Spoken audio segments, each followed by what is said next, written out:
I'll tell you, it's just, I can't believe it's been 3 years. I can't believe it. I've gone half again, longer, on this program than the whole time I was sitting in the Saturday night chair on Coast to Coast AM. Amazing. Well, is the world turning stupid or what? You see, it's a dynamic situation. There's the line, right? And you see downward spikes of moronic activity and the occasional upward tick of some actual sane and logical activity. More downward spikes at present, at least as reported by mainstream media. But we stay away from them anyway. They're the ones that are fueling all of this by continuing to, photograph and talk about the antics of the left wing. And I'm going to leave off the rest of that sentence because it's not nice. Let me tell you what I'm talking about. Conservative Daily Post is a pretty nice web publication. And I'd like to read a little something from it for you. It was posted by Alex Cooper. Not Alice Cooper. Alex Cooper. Photo leak this morning shows police ignoring pro-Trump cries. Who told them to stand down? That's the title. By now, it's old news that rioters stormed the halls of UC Berkeley last night in response to firebrand conservative Milo Yiannopoulos' visit. It's written here, I'm not here to talk about whether or not you agree with the man's viewpoints or choice of lifestyle. No, what actually matters is the unprecedented events that have unfolded around this man. Leading up to the election, we watched as the left gradually turned up the dial, moving slowly from baseless insults to outright violence. The pre-inauguration climax was reached when a special needs man was kidnapped, beaten, tortured, and forced to drink toilet water, all on Facebook, live. You remember that? That kid? And the black folk had him, and they were menacing him. All right, well, regarding the past 12 days since Mr. Trump has actually been in office, well, we all know what that has looked like. A sad display of outbursts, violent riots, and targeted attacks against Trump from virtually every level, right? And there's a photograph of Sally Yates who got fired, the moron Sally Yates. Hey, listen, honey, if you want to get in here and mix it up with the guys, then sorry, but the special handling for ladies, that's over with. Sally Yates, you're a moron, and I'm glad Mr. Trump fired your stupid self.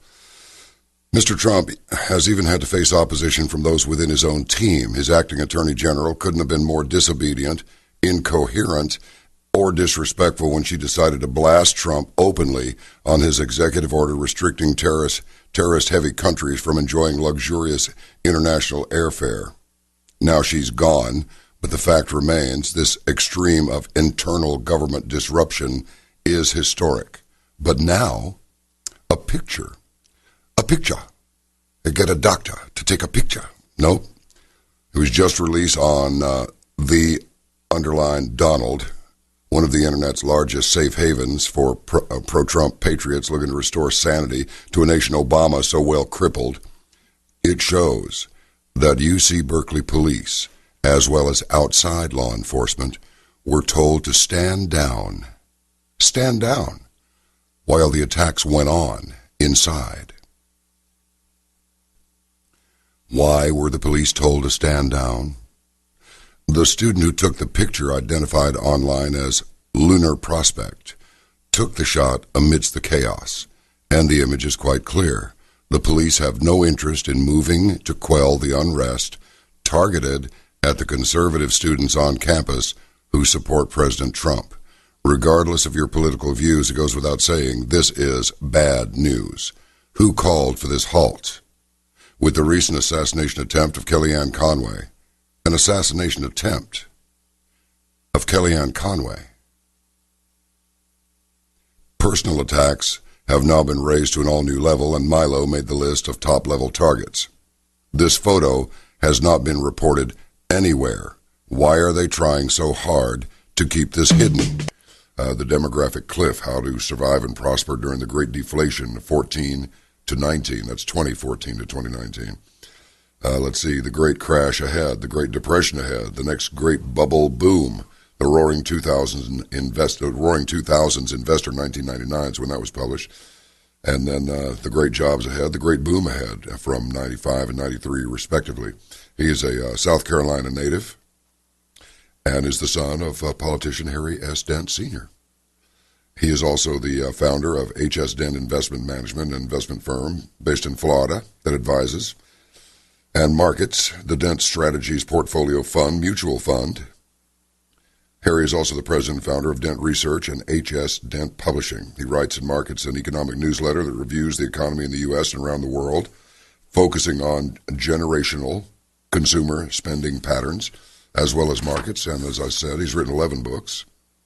And the two most recent books are bestsellers. The Sale of a Lifetime was released in September 2016. It's just blowing and going. I might also mention this. The basis of Harry Dent's investment thesis, spending wave theory, is that consumer spending related to the generational formation of families has a profound effect on the market value of investments such as securities, real estate, and gold. His spending wave theory posits that young adults spend little within the greater economy, and spending increases while they rear children.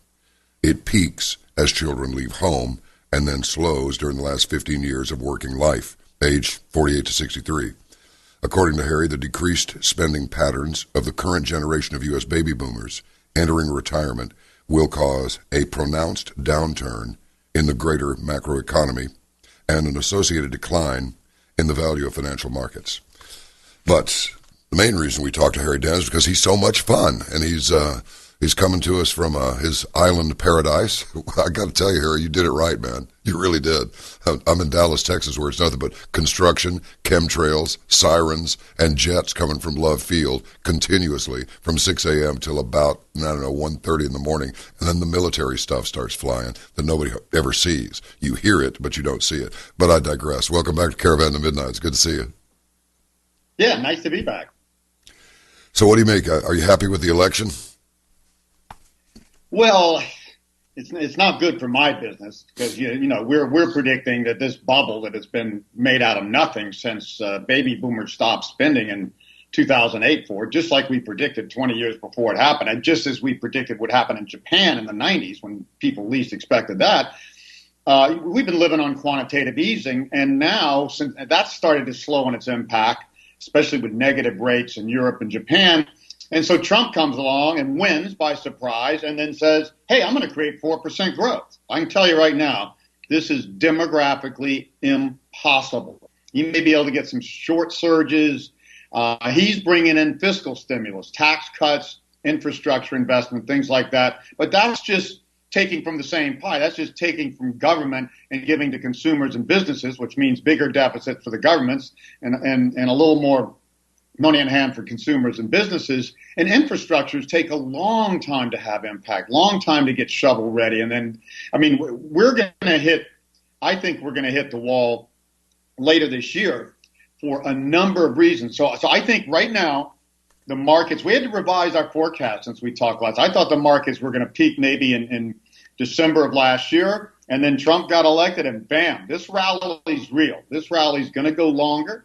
I think it's got at least another 10% to go. I think Trump's got about 6 months of a grace period before reality sets in. And I'll tell you, number one reality that nobody's looking at, California has a petition to put on the ballot for November 2018 to get the hell out of Dodge. I mean, they're going to succeed or petition to vote to succeed. And so we saw what happened when Greece threatened to maybe have to leave the euro back in 2010-11 when they got in a debt crisis. Imagine if California actually voted to leave. And I actually predicted this before the election. I said basically we've got the biggest red state, blue state divide, more polarized political values than I've seen all the way back to the Civil War, even greater than in the Great Depression and Roaring 20s, where we had income inequality very similar today. The top 1% controlling 50% of the wealth and that sort of stuff. still we didn't have the type of red-blue split we have today. So I said, look, if Hillary wins, red states, I think, like Texas, are going to consider leaving. And Trump, by surprise, won. And so guess who's first? California. But hey, how far is Oregon and Washington and behind, and Nevada, other blue states over there? The entire Northeast and New England are largely blue states. And you know, Donald is doing exactly what he said he was going to do. His voters, the people who voted for him, are happy with what he's doing. But the blue people are not happy, and they're protesting all over the place. You know, immigrants, refugees, policies, un-American. You know, and we're going to clamp down on world trade, and you know that's the problem with this protectionist separatist strategies. This happened between World War I and World War II, especially in the Great Depression in the middle. Trade, tariffs, and a lot less trade. Everybody thinks they can benefit by protecting their own markets and own workers against exports from other countries, but then the whole pie shrinks, and everybody does poorly. And that's exactly what happened with the Great Depression. The tariffs only made it worse. So you've just got very different positions here. And there's no way to reconcile it from my point of view. The red and blue states are not going to agree. And so I actually think it could be healthy if the country could remain one trading zone, kind of like the Eurozone, and have blue blocks and red blocks. I think we might all be happier because, again, I grew up in a red state. I have South Carolina. South Carolina and California have nothing in common in values and political strategy, and policies, nothing. I mean, there's no common ground, and that's why Congress hasn't been able to get anything done for many, many years. It's just red versus blue, and neither side can afford to give in without alienating their own voters and supporters. So I think this is a big deal in July. I think also Greece has a bunch of payments they're going to default on again, or potentially default on. Guess when they come due? July. One of the things I've been seeing very clearly, and I tell you, the media, the financial media, really doesn't get this, and it should be obvious. What we have done, we have not expanded business infrastructures and capacity with all this free money. Companies have been buying back their own stock and just doing mergers and acquisitions to change around a fixed pie. We've been hiring back the workers that we laid off in 2008 and 9 in the Great Recession, and now we're back to the point, 4.6% unemployment recently. The last boom, unemployment bottomed at 4.4%. So we're very close to what economists call full employment. So these two, just like today, 223, thousand jobs. Okay, that's not going to keep happening because we're about to run out of those workers. And we do. Guess what our workforce growth is? It's negative into 2023. Negative. It shrinks as more baby boomers retire than millennials enter. And then after that, it only grows at about 0.2% for decades. How is Trump going to create 4% growth when we have, let's say, roughly zero workforce growth? And the other factor in that is productivity, how productive and how much more productive are workers getting. And we're at the lowest level since 1983, 0.4% productivity. You can't make 4% growth out of that on a sustainable level. So Trump has excited the markets, and he is making a lot of changes, and a lot of them will be pro-business and be good things. A lot of them will set off trade wars. And I mean, what happens if you cause Mexico or China to tip into recession? Mexico's one of our biggest trading partners, and China's the one economy that could blow up and most sink the world because they have such massive real estate bubbles and debt bubbles over in China. So just by being fair, he could trigger something that causes a collapse. But I think July, we go up in the markets till about mid to late July. And then I think these job numbers all of a sudden start shrinking for no good reason. And Greece is in trouble again, and that brings up Italy. And Italy's 18% bad loans in their banks. 18%, 10% is bankrupt. So they're going to come to a reckoning. And I think Greece will trigger that. When people start looking at Greece again, well, is Greece going to default for the third or fourth time? Oh, no. Then there's Italy. They're way too big to fail. Germany, we show, has worse demographic trends in the coming decade than Japan had in the 1990s. And that's how I sat in 1989 and said, guess what, folks? The United States, Europe, the world's going to see the greatest boom in history, even better than the roaring 20s, with the internet technologies moving mainstream and baby boomers in their strongest spending phase, which was highly projectable. And guess what? Japan is going to collapse. Their baby boomers have already peaked in the late 80s, peak even more in the mid 90s, and they're going nowhere, and their markets are going to collapse. Well, that Germany's chart looks worse than theirs. Germany has the worst demographics in the next decade, followed by the southern European countries and East Europe and the rest of East Asia. And China is the one emerging country, the only emerging country whose workforce growth already peaked in 2011 demographically.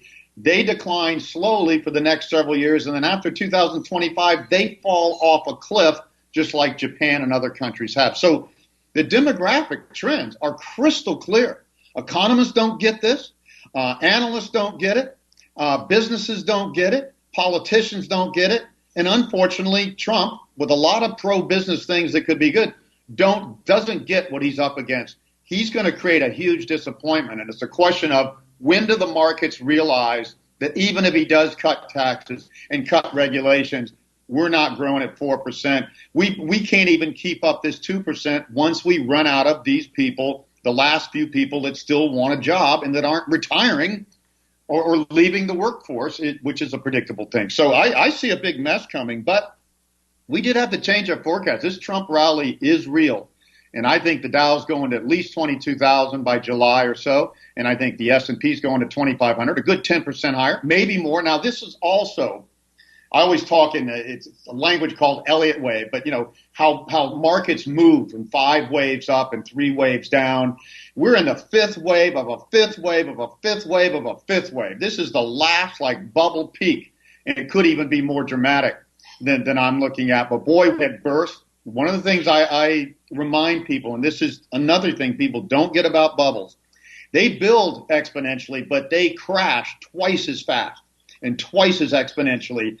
And typically, when a major stock bubble like 1929 or something like that bursts, you're going to be down 80 to 90% over a 2 to 3 year period. But most importantly, half of that crash will happen in the first 2 to 3 months. This happened in late 29, 45% decline in 2.5 months. It happened in the Nikkei in Japan in 1990. The first 3 months of that decline was 45%. The NASDAQ was down 45% in the first 3 months in early 2000 when it started to crash. In China, we just saw it late last year. Its second stock bubble burst, and by the way, this is our third one in the U.S., unprecedented. China's second bubble burst, and guess how much it was down in the first 3 months?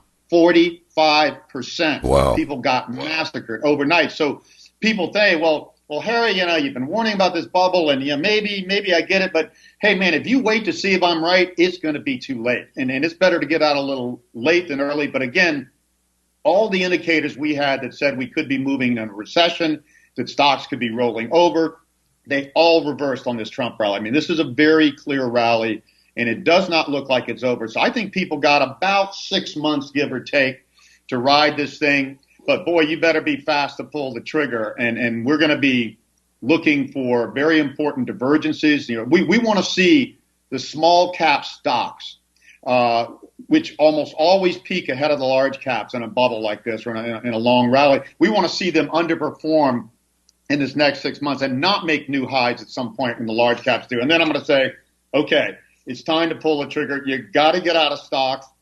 That means you also got to get out of real estate.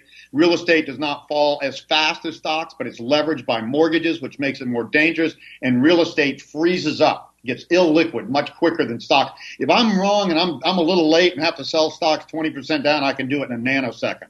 You can't sell real estate, especially a big fat McMansion that nobody wants anymore, that's overvalued. And by the way, the latest new home, spec home in Hollywood is $250 million. $100 million used to say, oh my God, that'll never happen. Well, they broke that in the last 2 years. Now it's 250, and that's also the latest South Central Park condo penthouse that would have gone for $100 million a few years ago is now going for $250 million. This is a bubble. Anybody that buys that penthouse or that house in Hollywood is going to lose 60, 80% and probably lose it with a mortgage against it and be underwater. So real estate, And my view, gold was a bubble from 2001 to 2011 and went up 8 times in 10 years, more than the stock market.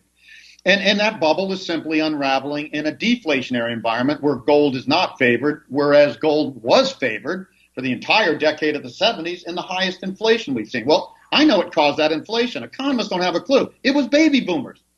Young, expensive people, unproductive, entering the workforce, and all the money it costs to raise them by governments and their parents and the school systems and businesses to employ them at first and give them an office and training.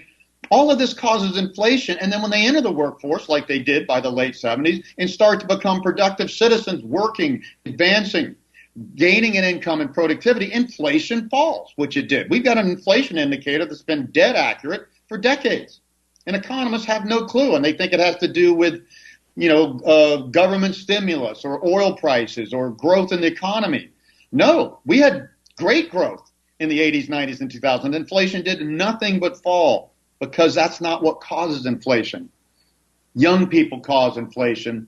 Old people, now we got baby boomers retiring at the speed of light, offsetting millennial demand for housing, offsetting workforce growth from millennials because there's more of them. It's a bigger wave of people. That's causing deflation. So again, I keep hoping that economists will figure this out. I've been doing the work I've been doing since the early to mid 80s and had breakthrough indicators in the late 80s that told me that Japan was going to crash while the rest of the world would have the greatest boom in history. Just one simple indicator, that spending wave, that generational spending wave you talked about in the introduction. It's just a 46-year lag on the birth index, which I adjust for legal and illegal immigrants, which I can do accurately on average with a computer model. And it tells you when the economy is going to boom, 1983 to 2007, and when it's going to bust, 2008 to 2022. That's simple. Wow. And we're in that bust phase, and governments are fighting it with free money, and you can't do that forever. Yeah. Now, let me ask you this.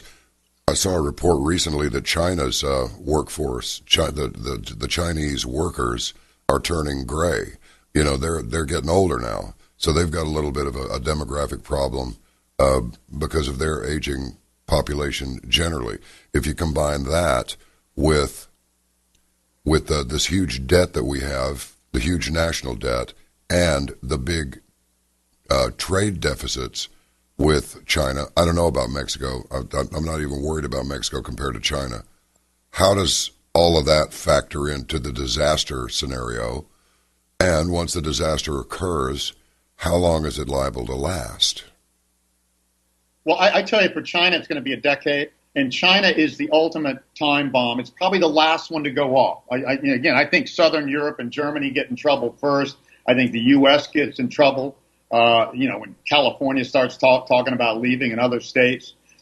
But China has a bigger problem than demographics, if you can imagine that. And demographics is a big problem. They're the only emerging country in the world that already has seen their workforce peak, and that's what drives emerging countries demographically. I just look at workforce growth, which I can project decades ahead, just like I can the spending wave for developed countries.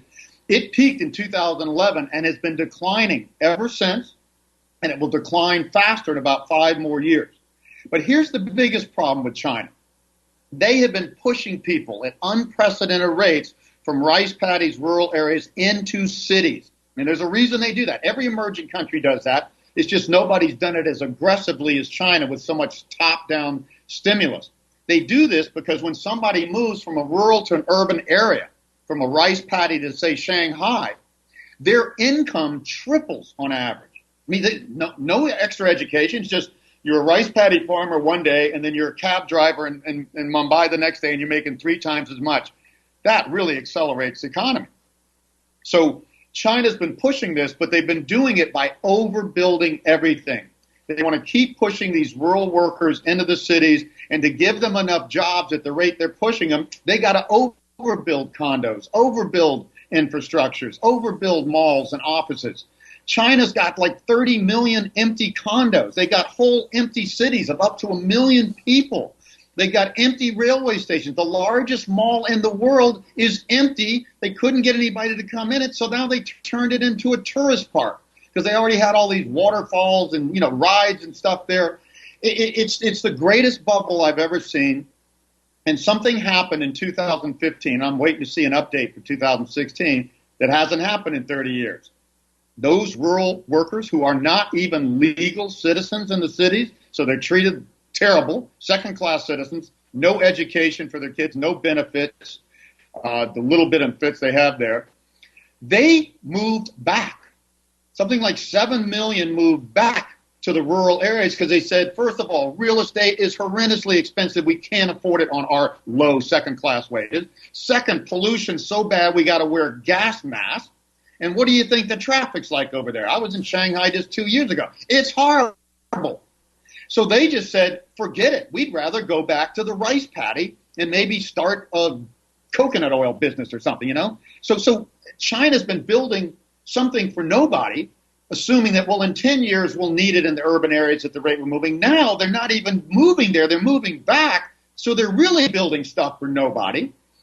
So China's going to have this huge urban crisis. There are 250 million of these rural non-registered workers in the cities that are going to be trapped there with no work when they can no longer build stuff literally for nobody since the urban migration has stopped. And again, I'm just waiting to see if that trend continued down in 2016, and I'm betting it did. So this is huge. And again, nobody talks about this. This is clear statistic. Economists don't want to see the truth because they can't handle the truth, and people can't handle it. And no politician wants to tell you that China's about to blow and set up a real estate tsunami across the English-speaking world, where they're bidding up prices from London to San Francisco to Vancouver to Singapore to Sydney, Australia. It's the Chinese buyer bidding them up, not the local buyers. We can't afford the real estate prices on the high end in the cities. Like, Chinese are moving their money out of the country, laundering it through real estate. They're buying their kid goes to college in San Francisco and they say, well, we better buy a 10,000 square foot house for, $5-10 million. They're not buying that house for their kid. They're getting their money out of China in a legal way. Otherwise, they can only take out $50,000 cash a year. So if the Chinese are moving money out of their economy, the wealthy, at the fastest rate ever, what does that say about their economy? The smart money over there knows the bubble's going to burst.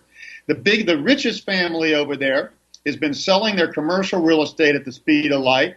The largest developer over there came out in public and just admitted this is the biggest real estate bubble in modern history, which is what I've been saying for years and years, and it's going to burst. We're building too much real estate, too expensive real estate for people who can't afford it coming in from these rural areas. So China is the biggest thing that's going to happen, but I don't think it's going to be the first. I mean, its government totally controls its economy, can roll out debt anytime they want it or reel it in. They can issue more permits or encourage building because they don't care. The investors and consumers don't care if they build stuff for nobody. Chinese investors willingly buy empty condos, don't rent them out, don't move into them, and just think one day they're going to double or triple, and they don't care. You couldn't do that over here. If we had all these empty condos in New York or in California, you think real estate prices would be going up? The Chinese are really, what would you call it, really not smart about real estate investing. They also save way more than we do, way, way, way more, and they put 75% of it in real estate. We put 25%. So they are all into real estate, greatest bubble in history. And how do you measure a bubble? What does the typical condo cost versus the typical income in these cities? And it's like 20, 30, 40 times in China. Here, it got to like 6 to 7. In Sydney, Australia, and Vancouver, off the charts, 10 to 12. China is crazy. So it's going to burst. When it does, it's going to be the biggest part of this depression and deflation ahead. But again, I don't think it's going to be the first thing to happen. I'm watching the U.S. into July, and I'm watching Italy and Greece and all those bad loans over there in Europe. And I'm watching to see how long before Germany's demographic weakness shows up like it did in Japan. Because the reason it's not in Germany, they have 50% of their GDP is exports, one of the highest in the world, even higher than China. And so as long as the exports are still doing well, and they are pretty well, they're slowing some, they can kind of keep going. Once exports start to shrink, especially if there's a problem in China, Germany's going to be in trouble very, very fast. Again, the worst demographics in the next decade of any country.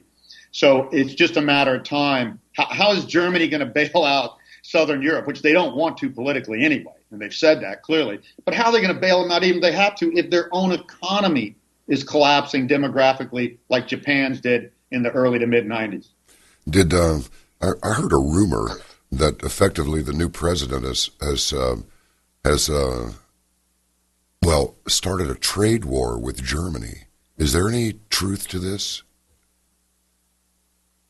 Yeah. He's saying that the euro's too low. It's come down too much, and Germany's got an unfair trade advantage. Look, the entire euro experiment gave Germany a huge trade advantage. All the northern strong export countries like France and Germany and Belgium and Netherlands and all those countries, the euro is lower in value than it would be if they had their own currencies with their strong export imbalances. I mean, that's just the Deutschmark would be much higher. So that's how Europe got in trouble.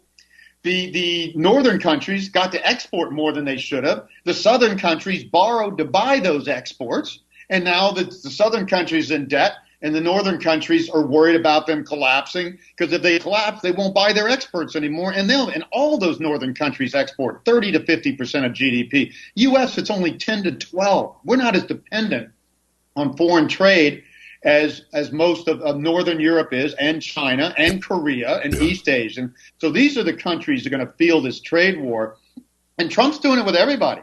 He's telling Germany they're cheating. He's telling Japan they're cheating. And Japan's really cheating. Japan's the real currency manipulator. China's currency's been going down for the last few years, but they waged a war, $1 trillion of reserves to fight it. China's been trying to keep their currency pegged to the U.S. dollar. They just can't win the war. It's failing so fast. So I wouldn't call China a currency manipulator, but China cheats terribly on their lack of regulations and pollution controls and stuff, gives them a huge cost advantage that they don't deserve. So that's how they cheat. Yeah. Japan cheats by pushing their currency down and doing quantitative easing 3 times the rate that the U.S. and Europe ever did.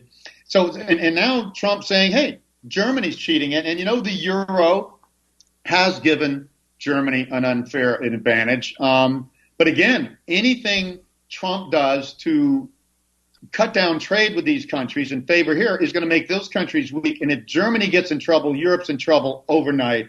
If Mexico gets in trouble, that's not good for our economy and a lot of jobs dependent on that. Although, like you say, I'm not as worried about Mexico hurting us as I am a fall in Europe or a crisis or a bubble burst in China, because that is so global in nature, and those are large economies.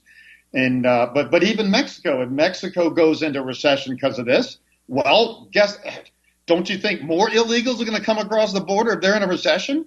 So there's a lot of consequences to this. And so a guy like Trump can come out and say, hey, well, this is just fair and I'm just doing the right thing. And you know what? I mean, really, we do need to have clearer and more fair trade agreements with countries. But you have to be careful how you do it. And you know what I mean? When Rex Tillerson came out the other day, I was in the middle of an interview and I got bumped for Rex Tillerson. But, I mean, I'm listening to him and I'm like, God, this guy's got diplomacy. It pays to have diplomacy. I mean, over a little refugee thing with Australia, one of the countries that loves us more than any country in the world and a great ally and friend, he gets in a big tiff with the prime minister over there over some little dinky refugee thing that Obama did. Maybe it wasn't the best thing, but it's a stupid thing. It's a bad war to pick. So I'm also worried, and I said when the day Trump got elected, and we did predict in our newsletter that Trump had a higher chance than the polls said, that he could win, even though the polls gave like 80% to Hillary. I said the day he got in office, I don't think, and I still think this, that Trump will last his first year. People who shake up things like he does, think Lincoln, think Kennedy, think Reagan, not FDR. FDR came out, the Great Depression was already over and coming out the other edge. All he did was nice things to help the recovery. He didn't shake up things terribly like Reagan did in the early 80s and Kennedy. Yeah, there wasn't that much to shake up even. Lincoln and the Civil War. These people get shot. I mean, I hate to say it. People who shake, and Trump's doing it with the least diplomacy and tact ever, and we've got all these other crises could hit, and he's setting up for this. Hey, I'm going to create 4% growth in a year from now. When that does not happen, and it will not happen, people are going to blame it on him when it won't be his fault that we don't have the growth. It wasn't Obama's fault that we had the Great Recession. It happened before he walked into office. It was already starting. But, he didn't focus on the economy like Trump, which would have been a smarter thing to do. Instead of focusing on Obamacare, if he'd have focused on helping the economy, I think people would have seen him in a better light, and maybe the recovery would have been a little stronger. But I tell you, nobody can fight. It's not just the demographics. I've got 4 proven indicators now developed over 30 years, and all 4 of them, from a 10-year indicator to a 45-year indicator and 2 in between, the demographics and geopolitical, all 4 point down from 2014 through the end of 2019 or early 2020. That's why I set those dates for the next great crisis and deflation. It's going to happen sometime in that time period. Now we're looking at 2017 to early 2020. The next 3 years is when the trends are at their worst, and there's no politician, there's no magic trick that can offset those bad of fundamental trends, especially when we're in so much debt, and the debt weighs on our whole economy. How do you come out? And even Trump called it a big, fat, ugly bubble. Well, if you study bubbles, which I do in this Sale of a Lifetime book, I study bubbles. Nobody studied bubbles like I have. No book will show you every key bubble in modern times and even back, and how bubbles look the same, how they act the same, how you can predict. They're not black swans when they burst. They're totally predictable. The hard thing is exactly when they burst. But once they do start to burst, they're going to burst very predictably, depending on how they built. So people can understand. I can tell people the stock market has an 80% plus or minus downside, because that's what bubbles do. Commodities are already down 70% and have another 10 or 20%. They're going to be down 80 or 90 by their bubbles. Real estate's going to be down 40 to 50% this time, not 34%, based on its bubble patterns.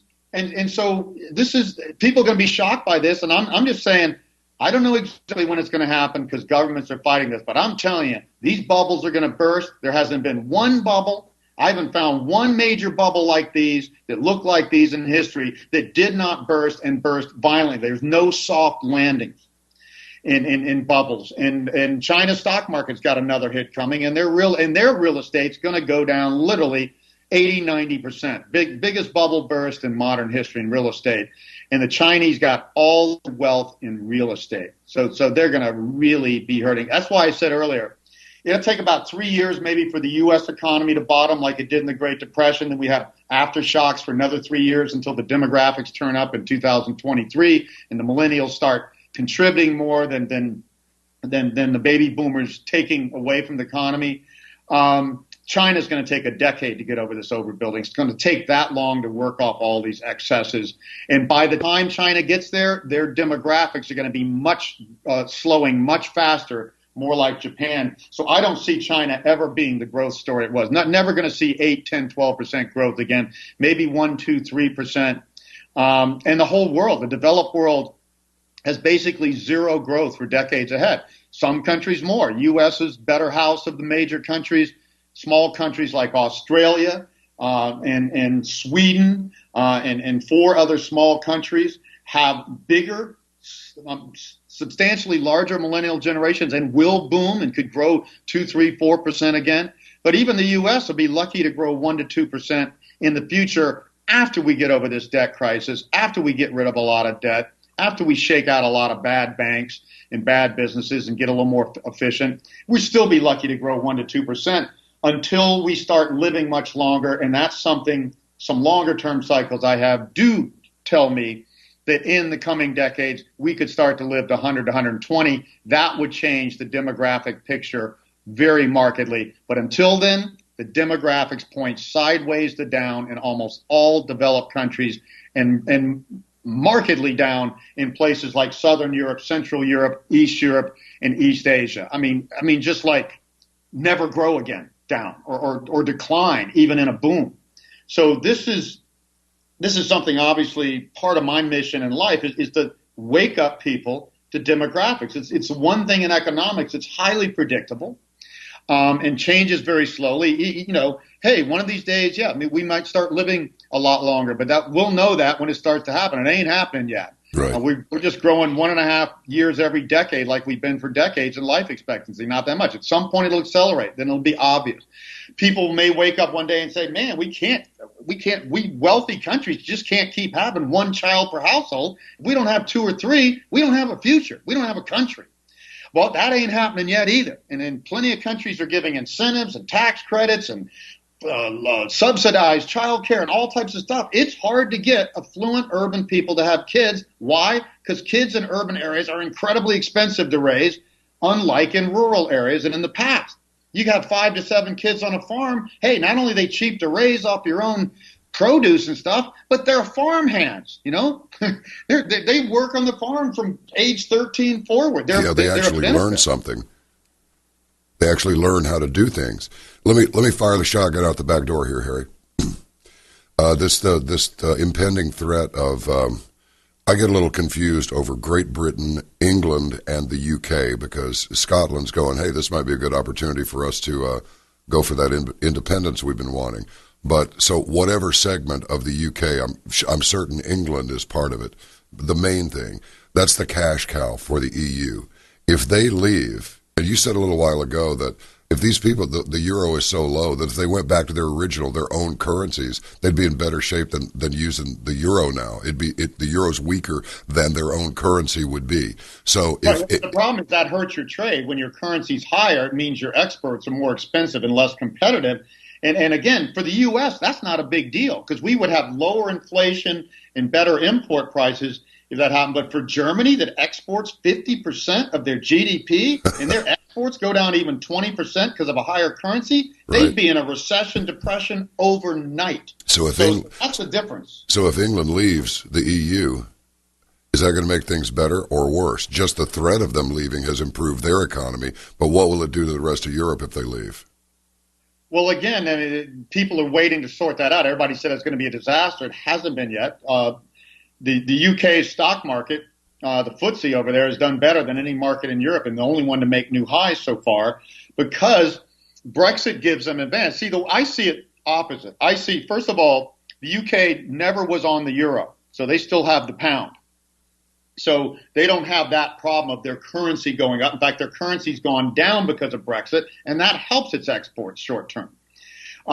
You're right. The UK is England, Scotland, and Ireland.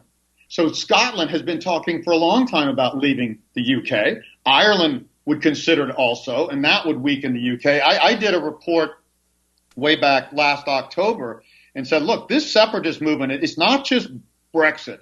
And it's not even Trump when he came along, obviously favors protectionism and that sort of stuff. It's all around the world. Catalonia is talking about seceding from Spain. The southern part of Europe is a whole different, it's totally different from the northern part. The northern part's industrial, more urban, has twice the income on average. Northern Italy has twice the income per capita as southern Italy. Those two could split off. And you go to northern Italy, all they complain about is the terrible East European immigrants and the lazy, over-indebted southern Italian citizens that they have to subsidize. Well, guess what California said the other day? It wasn't just the clash with Trump and red state values. This is getting so extreme they just can't stand it. It's also they're saying we are subsidizing the red states. They're the ones that have subsidies and more of the welfare and all this sort of stuff and agricultural subsidies and stuff. We're losing in this game, just like Trump saying we're losing. We're subsidizing military around the world. We're importing more than we're exporting, helping other countries and stuff, unfair trade deals and stuff. So I think the whole world is going to realign back to cultural, political roots that are more compatible. You look at Iraq, what a perfect example. Even Dick Cheney said this, and then he went to war there anyway. How can Iraq ever be a unified nation when there's Sunni, Shia, and Kurd? Those three just don't and will never get along together. Never. So that needs to realign. If the Shia part of Iraq got together with the Shia part of Iran, which is a huge minority for overall Muslims, but and then the Sunni part got along with Syria and some other countries, then they could be coherent political entities. If the red states and blue states started to split, and we had 2 or 3 nations here, let's say, or some of the blue states, when Canada, whatever happened, all of North America could still be the same size, could still be one free or largely free trading zone, and yet you could have political entities where people could feel good about being in them and have policies consistent with their values. Again, you're just not going to get blue states and urban people to agree with red states and more rural these days. They're too far apart, and that's where we were in the Civil War, and that's why the South started succeeding. Well, this time, it's the North and West. It's going to be California and maybe states like New York and New England that say, we gotta succeed from this country because we don't share enough values anymore. But hey, there's no reason we can't trade, of course, and we already do. Maybe we could even have $1. I think it'd be hard to have $1 because that's a big part of political strategies. And again, I think the euro is either going to split into the more competitive export northern states and the southern states, and they may be 2 euros, or everybody may just go back to their own currencies. It would be better if they're 2 euros because the southern states have more in common with trade deficits and debt that could be cured by a lower valued currency. So what are we looking at? Are we looking at like I notice one entire continent, at least, is left out of the conversation. That's South America. Brazil's in trouble. Chile ain't great. Venezuela, Colombia, I don't really know. I stay out of there. I'm afraid of being kidnapped or something. But is that what we're looking at? Are we looking at a global Venezuela here? Well, okay. The emerging countries are not suffering from demographics except for now China. That's not their problem. Since 2007 bubble burst, all this quantitative easing and debt around the world, guess who borrowed the most money this last time around? The emerging countries. 57 trillion more debt was added to bring us up to, 250 trillion or something. Unprecedented, 4 times global GDP, all this terrible stuff. Most of that was in the emerging world.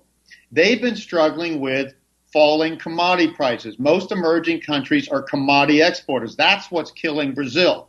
Debt. It's not slowing demographics. It's debt and falling exports because they export largely commodities. And so does everybody except for China and India less so. So India's not feeling it as much. But the emerging world's in trouble. And they're the ones going to lead us out of this crisis several years from now because of their strong demographics. But they do need to restructure their debt. They're over in debt. And they need to wait until commodity prices turn back up again. And my commodity cycle said that's not likely to happen for a few more years, maybe even several. But the next boom is going to be dominated by emerging countries and the commodity prices that they both export strongly and consume strongly. I saw a statistic in China, 43% of their incomes are spent on commodities. In India, it's 62%. In the U.S., it's like 8 or 9%. So when the emerging countries are dominating the demographic growth in the world, the next boom around, and not the developed countries, they're going to bring commodity prices back stronger than ever. And I'm like somebody who's been bashing gold now for years in commodities. I'm saying gold's going to go to 700 the next year or two and 400 at least before it's over. But when it does, gold could go to 4,000 to 5,000 in that next boom. Gotcha. Because it's going to be driven because commodities are going to be a prime part about that. And another thing we tell investors, not only do you have to kind of get out of the way of this giant once in a lifetime bubble burst, like in 1929, where prices don't come back in anything for decades, not years, decades. You got to get out of the way. But when things go down, the sale of a lifetime, the investment opportunities are going to be in aging industries. I'm telling you, you want to make money, build any nursing home. Build them in trailers, build them nice, upscale, downscale, anywhere. There are never going to be enough nursing homes. Baby boomers have their nursing home spending wave from 2017 into like 2040-ish or something. Okay? Wow. Great. I mean, and in the emerging world, India is going to be the next big thing, not China. They have the largest population to be. They are only 33% urbanized versus China, 56%, and going to overdone it for a long time. Their demographics go up into the 2060s, and every time I update it every decade, it gets better. They're either having more kids or something. So it's going to be the emerging world commodities and aging industries in places like Europe and the United States. If you invest there, you'll do great. But if you just buy the typical old S&P 500 that you used to buy, sorry, you're never going to see a boom like we saw from 83 to 2007 in the broad stock market in the United States. You're going to have to know where to invest. I got two questions cooking here. One of them is, if this California secession thing is serious, and there's a state of Jefferson movement up there as well. California is arguably the most beautiful state in the union. I miss it every day. I don't miss LA every day or San Francisco every day, but I do miss California every day. It's beautiful out there, but they got some real problems. And talk about demographic shifts with all these people that they're letting in from south of the border. I'm just wondering where, if they said, to hell with you, we're leaving, we're gone, we're out of here. We are now the country of California. Okay, fine. In 10 years, what's that place going to look like? Well, depends on what they would do. They would tend to have more liberal. They say, look, first of all, they say we don't need a military. We need border enforcement and police. Yeah. And they're going to be able to focus more on that. And they're going to be able to have more liberal immigration policies than the red states, which are more anti-immigration by principle anyway. So their demographics may get a little better. I mean, I'm always shocked. Because I was in California for 22 years in the San Francisco area. And I'm shocked that any business person stays there. The taxes are 14% at the state level. The sales taxes are, 9 or 10%. The property taxes and home rates are off the charts. It's very expensive to live there. And for that, you get incredibly bad traffic on top of all of that. But it is a beautiful state, and a lot of people have to be there for Silicon Valley or Hollywood and stuff. But California continues to grow, and a lot of states don't. Texas is the example of the state that probably has the best, for a sizable state, has the best demographic growth, because they both attract immigrants from south of the border, and they attract aging baby boomers moving down to warmer climates for retirement, or even people from California and New York. Where do they go? To Austin. They like Austin. And businesses like Dallas, and then, the whole oil industry is focused in Houston. So I think California would do well. I think what is going to work best, if a blue-red state is going to be effective, I could almost see three zones. Like you have the whole Northeast New England and maybe upper Midwest, that's a big population center. And then you have the whole West Coast from California, Nevada, up through Oregon, Washington, and maybe British Columbia. They can snake them away, because British Columbia would fit much better into that configuration. Now, you got two economies that are as big as any large European country, Germany or something, or UK or France, or larger in the fact of the Northeast. And then the rest, the whole center and Southeast and Southwest and Rockies and Midwest could be red state America. And then that's still a large country. One of the struggles of red state America is they are lower income and a little less urban on average, and they tend to be pro strong military, just as Trump is. How are you going to expand your military when the blue states leave and say, we really weren't ever that much into the military, by the way. We just want to police our borders and have policemen keep the order. So that's one of the toughest parts. And when I wrote an article about this recently for our newsletter subscriber, I said, that's the challenge. I think this blue state, red state thing, I think it would be a good thing if it were done right. One of the biggest challenges would be what happens to the military and then our influence in the world if that happens. That might be one of the hardest things to solve. Oh, yeah. Wow. Unbelievable. All right. But why shouldn't California trade, with South Carolina or Florida or Texas? I think you can split, have different social laws, political laws, maybe different monetary policies. Maybe there's one currency for the blue states and one for the red, and they can do different things. But hey, trade. We're already used to trading with Canada and Mexico, and especially with other states. And I also think what would be important to make that split work You got to let people move. If all of a sudden California and a few states become, the blue Western America or whatever it's called, you got to let the red people get out of that state and move to Arizona or somewhere they're going to feel happier. I mean, you can't, you really want the country to realign around political and cultural values and social values. And that's why, again, globalization is another cycle I study, and it's about a 100-year cycle. Globalization grew like crazy from the mid-1800s with steamships and then railroads to facilitate trade, and peaked in World War I. When World War I came along, of course that's going to work against free trade when their countries are fighting. And then the Great Depression, all the tariffs, and then World War II.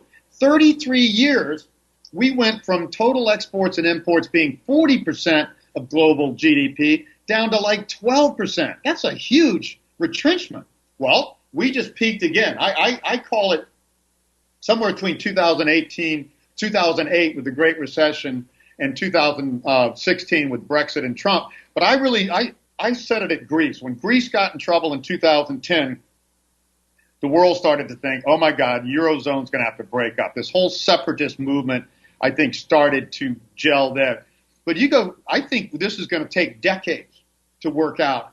And overall, although it's certainly going to benefit some states or countries more than others, but overall, it's only going to tend to shrink the global pie and make it less efficient. I mean, because that free trade is there for a reason. When everybody does what they do best, the whole system works better.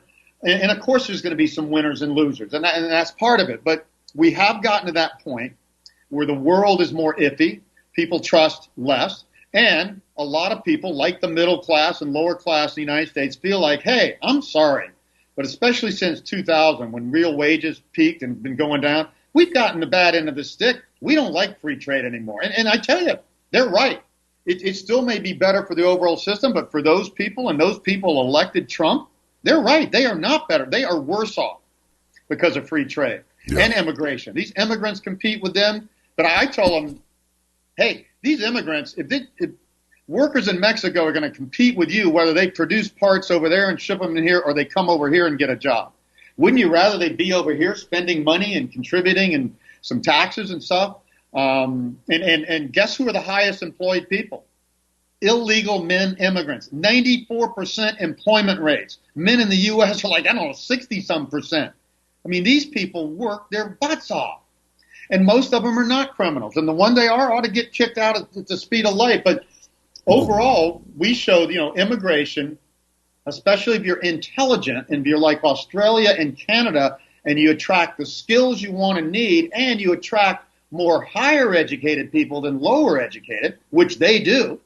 I mean, I lecture once a year for a couple of weeks in Australia and go to all the major cities. You walk down the streets of Sydney, 1 out of 3 Asian, and they are higher income and education than the average citizen in Australia, and they're already pretty darn good in education and income.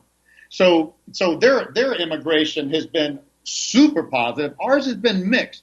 The legals actually rise in 10 years to above average levels of income and education. The illegals don't, because they have to hide. And so they don't advance. They go from 36,000 to 38,000 income in 10 years. That's not called growth. They don't advance into better job. The legals go from like 30-something thousand to 50-some thousand and really do contribute to economic growth and do have high employment rates and low crime rates on average. So if you attract the right immigrants, right, and for the jobs you really need, and don't just let them pour over the border, which we've done. And I tell you, the big mistake here is one thing, border control. Yeah, that could have been stronger, and it's been getting stronger. But what the mistake in the U.S. is once they get over the border, nobody bothers them. The businesses want them. The local economies want these people to do these jobs and do this stuff. The businesses want this low-cost labor, so nobody complains and nobody enforces it. It would be very easy to enforce it at the business level, to be able to just do inspections and stuff and decide who's got a green card working there and who doesn't. That would not be hard to enforce. Well, that's not much of a stretch that the segment coming over here has a higher percentage of employment, because the ones who are capable of doing work are the ones that are coming over, and it's what do you figure, 30 million probably? Yeah, I think well, they say 11.9 million illegals, and there's like 30 some million total foreign-born people in this country, and that's not that high. It's only like 12% of our population, and Yeah, the illegals are only 5 to 6%. So it's not as high as people perceive. But if you're in Southern California or Southern Florida or Southern Texas, oh my God, it's not hard to perceive.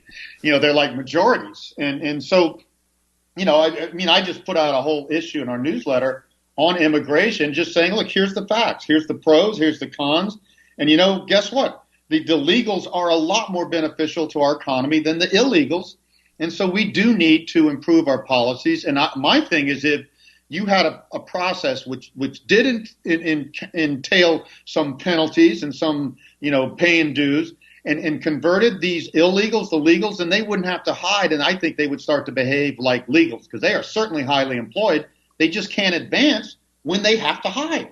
When you have to stay invisible, you can't say, "Hey, I want to be manager of the fast food store here instead of a cashier," because you'd be visible. right. That makes perfect sense. Harry, I just got a couple more for you. Supposedly, Okay. home ownership is at an all-time low, some damn thing. Military is below World War II levels, or I'm hearing World War I sometimes. So, where's the silver lining here? It's like in Dallas, for example. I think we have the highest increase in home prices outside of Manhattan over there by the park and big places in California. But I mean, I don't get it. How is it that home prices are so high, but home ownership is so low? And if real estate is going to be the ticking bomb, and gold's a ticking bomb, then other than nursing homes, what do you put your money into? What is actual wealth now? I think we've had this part of the conversation before, but I still want to know. I mean, or is it like, hey, John B., you don't get it. There is nothing that's going to last forever as far as value, and generation after generation can hold on to this wealth other than large tracts of land, which I suppose the best thing to do is give somebody a ground lease rather than to ever sell it to them, which sounds a little on the feudal side of things. So, I mean, where do you put if the stock market is really an emotionally driven apparatus, and it is. Stocks plunged on fears of this, or stocks are up because they're optimistic about that. I mean, what do you do? How do you make a plan when the stuff that's supposed to be the most reliable? I mean, you can't really buy stocks in Mayberry Power and Light because, well, it doesn't exist. So, what do you? Even if you don't want to put your money into something, go, okay, here's some money, I'm going to invest in this, I don't touch that, it's just going to grow and we'll cash it in later. Like people say, well, I guess I could cash in a few life insurance policies. Let's say you want to put your money into something that you're going to actually use and enjoy rather than set aside for the proverbial rainy day. What do you do? What do you buy? I mean, it can't be just cars and houses and gold. Well, I mean, that's the whole point of this book, and the most different thing in this book, my past books. I not only look at all our fundamental indicators and cycles to help people see the future and why we're in probably the most difficult economy we're going to see in a lifetime. But you have to understand bubbles. Bubbles only occur once in a lifetime because people forget the last bubbles, and you get super low interest rates, too much stimulus. Trends are so strong that people start investing and betting on things going up just because they're going up. And so the only way you can tell if you got a bubble, you need to understand what are the fundamental trends, what's the real growth, like a need for housing or something, or the real earnings growth in stock, and how much are stocks growing? Well, when they start to diverge from that, a bubble starts. And then the bubble builds on its own momentum. And I tell you, literally, I show in this book, and I kid you not, the one thing that fits with the bubble pattern in human life is the Masters and Johnson's orgasm chart back in the late 50s for male orgasm. Scientifically done. This is exactly what a bubble looks like, including that nice little blow off right at the end before, bam, it collapses. And orgasms end very abruptly. And that's the way bubbles are. So you have to understand when you're in a bubble, and people never see bubbles. They're bubble blind. And I figured out why after a while. It's because they're high. It's like being on a drug. When your house is going up 10% a year instead of the rate of inflation 3%, well, then you're getting 7% for nothing. You're getting a bonus for nothing. When stocks are going up 25% a year instead of the normal 7 to 10% in a boom, you're getting something for nothing. That feels good. People get wealthy. And bubbles destroy themselves. And I always ask people, especially in real estate, I'm going to go a little more into that real estate too, because real estate's got a dimension that stocks don't have here. But I always ask countries when I'm in Australia or Canada or US or UK or anywhere where the real estate bubbles are the strongest. And of course, people don't want those bubbles to burst and they love housing. I said, how could high real estate be good for your economy? It raises the cost of your businesses. It makes it so fewer and fewer people can afford those homes. That's why home ownership is at lower rates for the millennials at their age than baby boomers at the same age, because home prices are too expensive. They've bubbled up. And so it's not good for the economy. It's only good for the people sitting in those homes that are making windfall profits doing nothing. And rewarding people for doing nothing is not good economic incentive, and that's what bubbles do. Everybody wants to, be a tech stock flipper in their bathrobe, in their bedroom, or a home flipper. That does not add productivity or produce things for the economy of lasting value. Right. So bubbles are not good, and bubbles always end up one way. But real estate does have an extra dimension. And this took me years.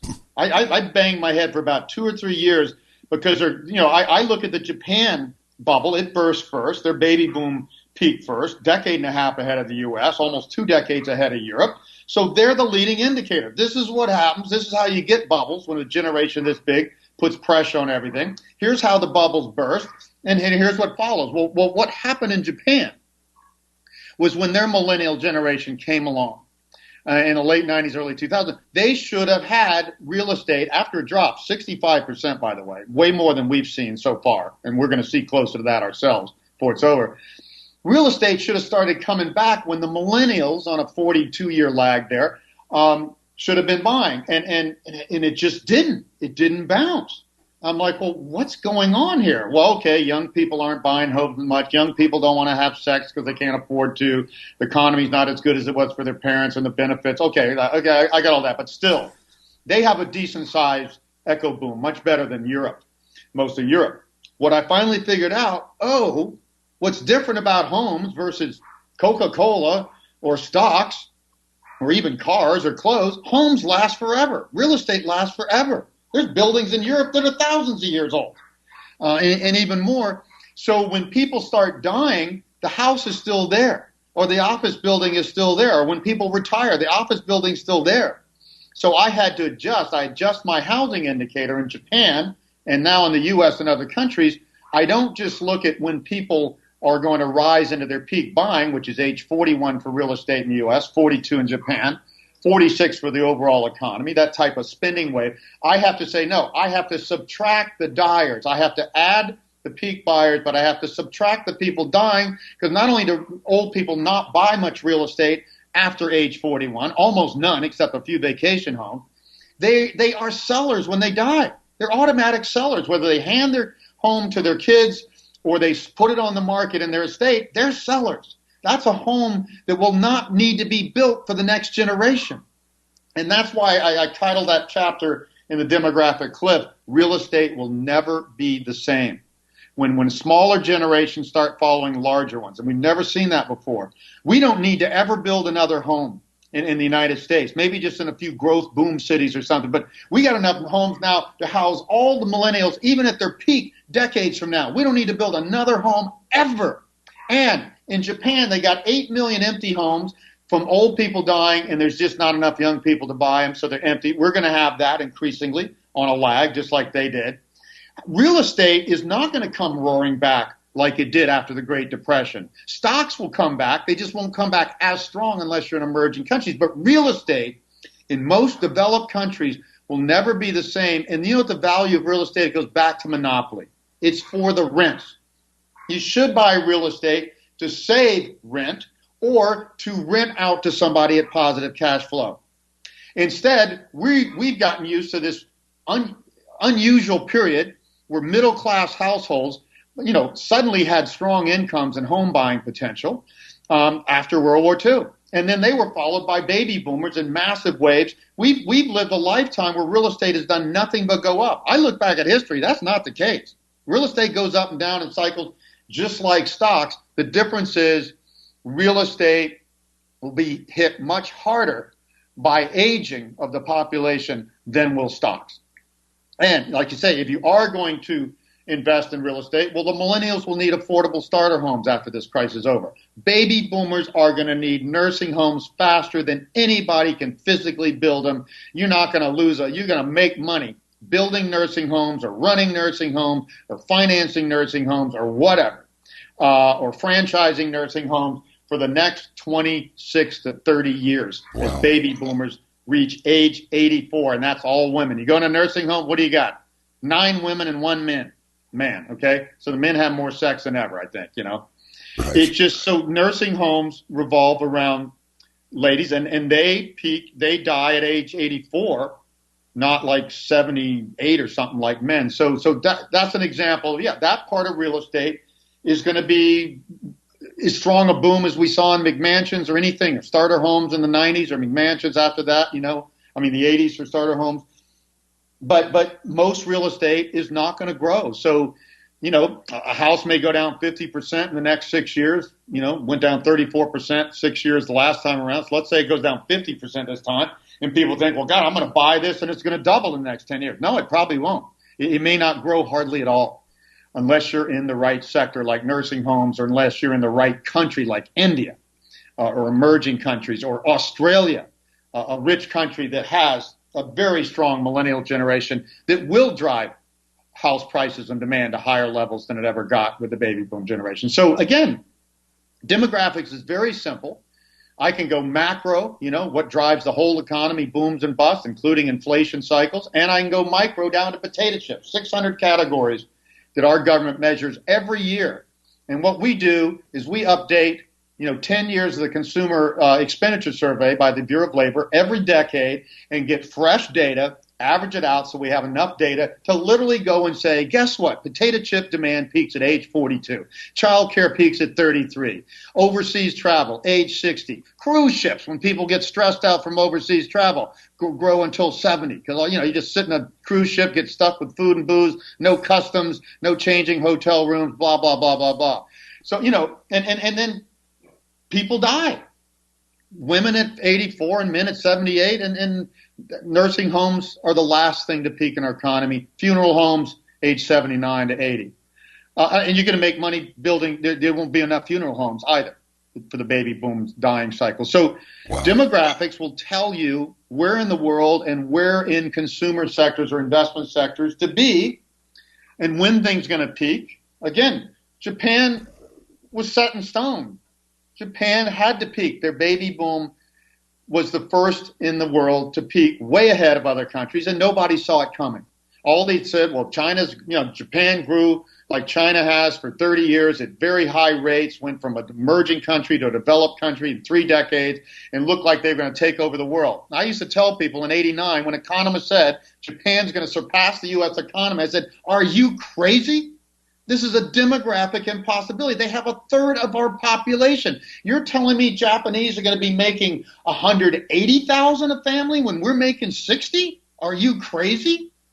And you don't understand that Japan is going to be the first country to age rapidly in modern history ever? And you're not going to take that into account? So demographics is important.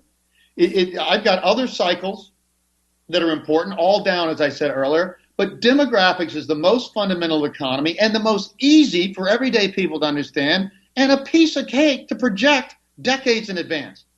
I can look at every country in the world and tell you who's going to grow or not, and who's going to peak in the 2040s, and who's going to peak in the 2050s and 2060s in the emerging world, who's going to have the deepest downturns in the developed world and who's not, like Australia and Sweden and Israel and places like that, and New Zealand and in Norway, so that people can see where the growth's going to be. And why wouldn't you want to see that? And Right. Economists don't talk about it. Politicians don't talk about it. And one reason they don't is the demographics in developed countries like ours, in the United States and in Japan and Europe, are not favorable for many years ahead. And no politician wants to tell people the economy is going to be bad because people will just panic faster. That makes perfect sense. I sense. remember one time somebody said, "Oh, I gave your book to Bill Clinton." I said, "Well, he'll never say a word about it." Because it looks like to the world that Bill Clinton created the boom of 1992 to 2000. I predicted that boom before he walked into office, including the fact that the economy would be so strong from baby boomer demand and new technologies and productivity that we would balance the budget by 1998 and have surpluses for a few years. Nobody saw that coming. Bill Clinton wouldn't want to tell somebody that because he got credit for that when he didn't, and he wasn't a bad president or anything, didn't do anything to wreck it, as some presidents do, but he didn't create that boom. It was already in stone. It was already going to happen, just like the Japan collapse in the same decade. So he didn't do anything. It was going to happen anyway. So he sure as hell not going to say, hey, Harry Dent wrote this book, and that's what's happening now, so enjoy. Of course he's going to take credit for it just by being there. Yeah, and he's not going to want to promote that demographics are more important than politicians. And they are more important. Do you know what? I don't care who gets elected. I told people before the election, I don't care who gets elected, Hillary or Trump or whoever, Bernie or whatever. Whoever gets elected is going to have the biggest crisis in U.S. history since the Great Depression on their hands because they've stretched this thing so long they can't keep it going much longer. It doesn't matter who gets elected. And Trump will be more pro-business. Hillary would have been a bigger yawn. Stock market would not have gone up, I don't think, if Hillary would have gotten elected.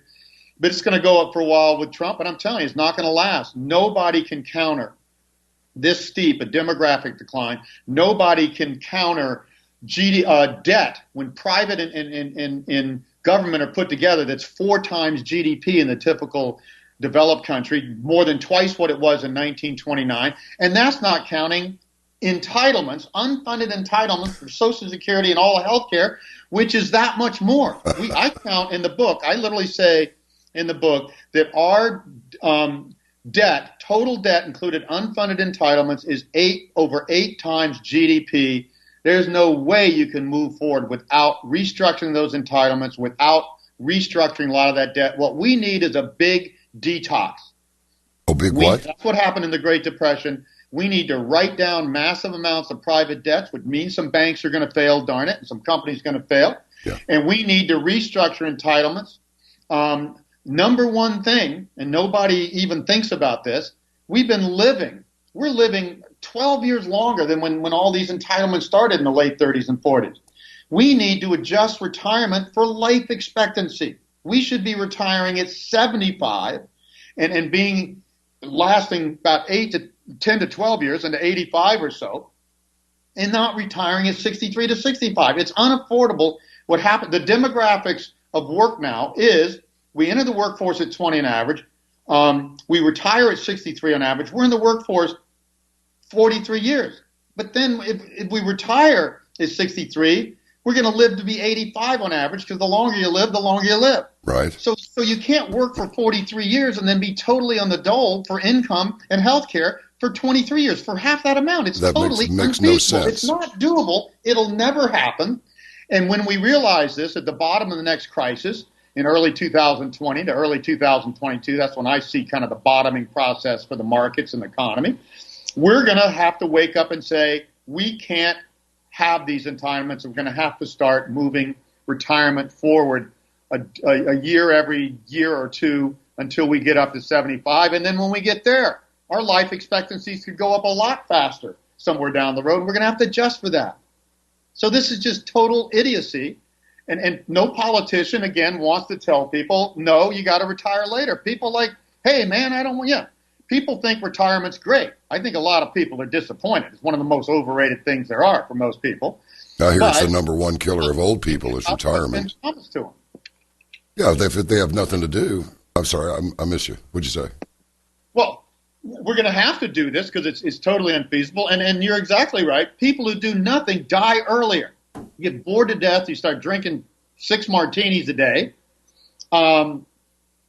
So it's not a good thing. And 10 years is long enough for you to deal with health challenges which come later in life now as we live longer and winding down and stuff. To be in retirement for 22, 23 years on average is insanity. It makes no sense whatsoever. It's uneconomical. And yes, What do you do for 22, 23 years? How much shuffleboard and golf can you play, for crying out Well, loud? you left out the part about trimming the bleeping rose bushes. Yeah. Yeah, they don't need trimming that much. Yeah, I got to tell you something here. I'm serious. You are the only person I have ever heard say, we don't need to build another house. Because you and I are roughly the same age. Don't say it. In fact, I think we are the same age. Yeah. You remember when we were kids? You remember for how many years every newscast was housing starts and automobile sales. That's all you heard, every newscast in reference to the economy, was housing starts. We're done. We built enough. We're good here. I've never heard anybody but you say that. Well, and again, it's just pure demographic. In fact, now, we're lucky. Our millennial generation in births and immigration comes up to about the same level that the baby boomers achieved at their peak, say, in housing. And we're only hitting our peak in automobiles now, because that peaks later in the cycle, and we hit our peak in spending in 2007. So they'll bring us back. I mean, our stock market could go down to 3, 4, 5,000 by my best estimates when this bubble bursts. And then in the next boom, it could go back up to 20, 22,000 or somewhere like we are now, adjusted for inflation. But that's not going to be anywhere near the boom we saw from 1983 to 2007, when the baby boom was so much larger. But for housing in certain industries, it never gets to that level. But what about the 90s, Harry? That was pretty rough. The 90s were rough on some areas of the country. Texas in particular, you could pick up some really large properties for really cheap in those days. Well, that's because the oil boom burst. The oil bubble burst in 1980 and 1986. Okay, gotcha. I mean, Texas was in a recession. The U.S. had a recession 1991, which I predicted ahead of time, and an S&L crisis because the starter home boom had peaked and got overdone, and banks went nuts, the S&Ls went nuts. But we came out of that in early 1991. Texas went into all-out recession for the first half of the 80s, and real estate there did do poorly because the commodity bubble burst, especially oil. Yeah, gotcha. I forgot about that, actually. Oil was a barrel down to 8 or whatever it did. You know, that's not good for Texas. And I tell you, oil's going to see 8 to 18 again, 10 to 20 minimum.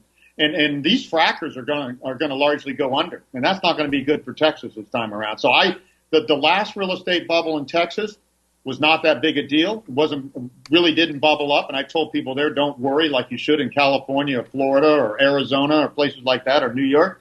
But I tell you that the real estate bubble is stronger because of the fracking boom, and the fracking bust is going to affect Texas real estate more this time. Still not as bad as California or New York or Miami that are just totally bubbles, but people are going to feel it in states like that this time around. So again, it's one, I tell you one thing I'll just say in summary here. I hate the phrase when people say, oh, that was a black swan. And somebody wrote a whole book about black swan. This is total BS.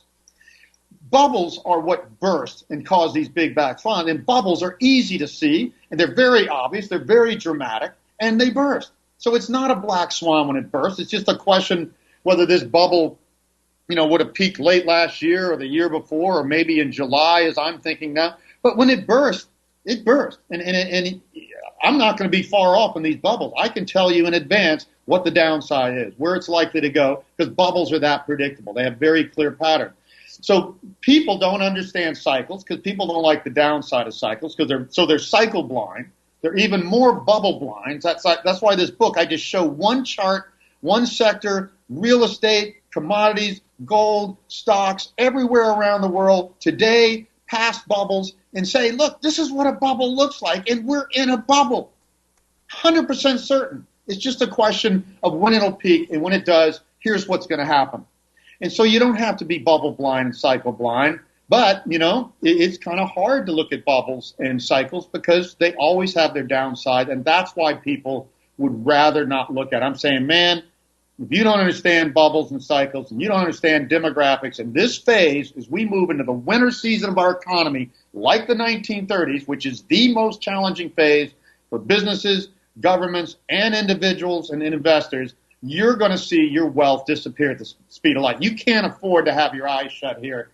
And so I tell people, look, you got 6 months. I got 6 months. I got a free daily newsletter so people can get to know us. And then we got more newsletters. my book came out by the publisher. We self-published it in September to get it to our subscribers. But it came out, it's on Amazon starting in early January. Get this book because you got 6 months to get smart on this, or you're going to be for the shock of your life by my forecast. And the best way to get to what is your preferred website? You got a couple of them, don't you? Yeah. For the free newsletter, harrydent.com. You go there. It's in the upper right corner. You just put in your email and you're on. That's simple. No more information you have to give them that. And then, if you like us, we've got other newsletters that give more information and very affordable, much more affordable than I used to be. And the best way to get the book, the fastest, is Amazon. I mean, I just don't know how Amazon does it. I mean, it's like a $27 book, and they got it on for $17, and a lot of people get free shipping. I mean, I can't get it for $17 at most bookstores, So I like Amazon, and so I say go to Amazon for the book and go to harrydent.com to get on the free newsletter. Now, what about Dent Research? Dent Research gives our more that you can also get on the free newsletter there. There's a button for that there, but also it shows you all of our investment services and all of our newsletters. It gives you Dent Research is good to get a feel for all of our services, and we have a lot of services that can help you in these times, including a lot of investment services, some more conservative, some more aggressive, that can make money in up and down markets. One of the things we tell people, buy and hold is dead for many years. You just can't sit in stocks or sit in real estate and hold them long term. This is just too big a downturn here. You would not have wanted to hold blue chip stocks from 1929 through the 1930s. You'd have been down 89% and wouldn't have gotten back to even until long after you were dead in 1953, 24 years later. This is not a downturn to sit through and listen to your stockbroker. Most of the time, buy and hold is good, and you just adjust your allocations and stuff when things are down, but you can't when you have what I call a once-in-a-lifetime reset. Debt bubbles always create problems, always create financial asset bubbles and things like stocks and commodities and real estate, and then those debt and asset bubbles have to reset back down to normal, which is typically 80% plus or minus in stocks, 50 to 60% in real estate, 80 to 90% in commodities, and then you can invest again. You can't sit through that level of a correction and bubble burst. So this is once in a lifetime, and that's why people won't see it. There's nobody around, and if they do, they probably got Alzheimer's, to tell us about the Roaring '20s bubble peak and the Great Depression burst and how it looked exactly like this. There's nobody to tell us that except for me, because I go back in history, and I look at all the bubbles. We look at the bubbles in the 1800s. We had the biggest real estate bubble ever when the Midwest was opened up by canals and Chicago became a New York almost overnight. 44,000% increase in a couple decades in real estate prices in Chicago. And guess what? A 90% bubble burst. So again, bubbles are totally recognizable. Looks like a bubble, quacks like a bubble, walks like a bubble. It's a bubble. And all I see on financial media every day is one economist, one politician, one financial analyst after the next saying, well, this isn't a bubble because of X. I don't care what causes a bubble. It's when it gets bubble-like and diverges from the fundamentals for several years that it's a bubble and it's going to burst, and it happens every time. These people say, well, Harry, why couldn't it be this different this time? The government does that. I said, look, if I'd have found one bubble in history that got to the extremes we are today in real estate and stocks and most places around the world and commodities and oil and gold and all this stuff, if I'd seen just one that flattened out and went sideways and didn't burst, I'd say this is a possibility. It's not a possibility if you look at history like I have. And again, half the book is about my fundamentals updated and a lot of my news cycles, but the other half is just pounding people. Look at this chart. Look at this bubble. Look at that bubble. Look at how bubbles form. Look how fast they crash. Look where they go. They go back to where they started. Guess what? We can determine where they diverge from fundamentals and started. If you want to look at real estate, look at what your property, office building, house, vacation home, whatever, was worth in January 2000. That's not perfect because some bubbles started a little earlier, but that's the average when the bubble started. If you want to look at how your downside in stocks, Where were we when the first bubble took off and started at the end of 1994 and we went into the tech bubble? That's where stocks are likely to end up before they erase. And then you can feel good about buying stocks long term again or buying real estate. But I'm telling you, except in the best sectors of real estate or in emerging countries, you're going to do better in stocks in the next boom as a general rule than in real estate because of this dying phenomenon of so many baby boomers going to be dying until 2045 in increasing numbers. You said earlier, he said, there's lower home ownership. Another thing that's happening with the retirement wave of the baby boomers from 98 into 2024 is that workforce participation is lower. At the peak of the boom, we were at 67% of people in the workforce. Now we're at 62.5%. And when I compare this baby boom, a 63-year lag for baby boom retirement, the baby boom wave of retirement, it projects that our workforce is only going to be 58% people in our workforce by 2024. We're going to lose another 4.5% of our workforce. How are you going to create 4% growth with that, Donald? You're not. So you can listen to me. You can listen to the people who want you to feel good about the economy. You can listen to a realist like me and say, you know what? I better get off my duff and make some hard decisions in the next 6 months or so, or my wealth could evaporate very rapidly. And then how do you take advantage of the sale of a lifetime when you have no wealth left or cash flow or cash to invest? It's all been wiped out on paper, and your house is underwater, and you can't even get a loan to borrow to take advantage of low home prices. So I think this is an important time, and I think this is my most important book. It's also the best written. My newsletter editor got interested in this book, and she just really got into it. And this is much simpler, easier to read than my past books. And they're pretty easy to read, but she really did a good job on this. So you got to get this book right away, and why not get on a free newsletter and decide over the next 6 months if you like us or not. Can you get to harrydent.com through the dentresearch.com site? No, but the free newsletter and all that stuff is on there. Okay. So each site you can get on the free newsletter. It's just a little more, so the Harry Dent site is just simpler site. Hey, if you want to get on and get our best offer on this or get on our free newsletter, that's all it's about. Okay. Dent Research has a lot of information. If you want to learn more about us and everything we do, which is also a really good thing to do, that's what Dent Research is better for. So if you just want to say, hey, well, yeah, I want to get on this free newsletter, I'd go to harrydent.com, go up the upper right corner, put in your email address, you're done. Do you get a lot of flack for the stuff that you talk about? Oh my God, I'm the type of person. There's only two people that follow me, love me or hate me. There is no in between. People who realize this is a real breakthrough and something never been done before, and allows you to see the future like nothing before, or they just hate what I say. And I get hate mail and your comments and stuff, and people will take the one thing I did wrong. Like I said in the late 90s that the Dow could go to 35,000 when baby boomers peaked, because that would have just been a second bubble similar to the first one. Well, I didn't have my geopolitical cycle back then. I didn't understand 9/11 was going to hit and change the valuations of stocks and the whole fear outlook in the world. Well, I got a great new cycle out of that, and I was right about the second boom and us not peak until 2007. And we told people to get back into the market in early October, right at the bottom, but the market only doubled in 5 years instead of quadrupled. So people will never let me forget that I said Dow 35,000. And so why should anybody listen to me? They'll remember your wrong forecast. And we're in a bubble. We're in a bubble period, unprecedented in history. Things are extremes. And people act like, well, I'm just an extreme forecaster and always predict way high and way low. No, we're in a bubble era, like the Roaring '20s and the Great Depression, bubble boom and bubble burst, where things go to extreme on the upside and downside. I'm not extreme.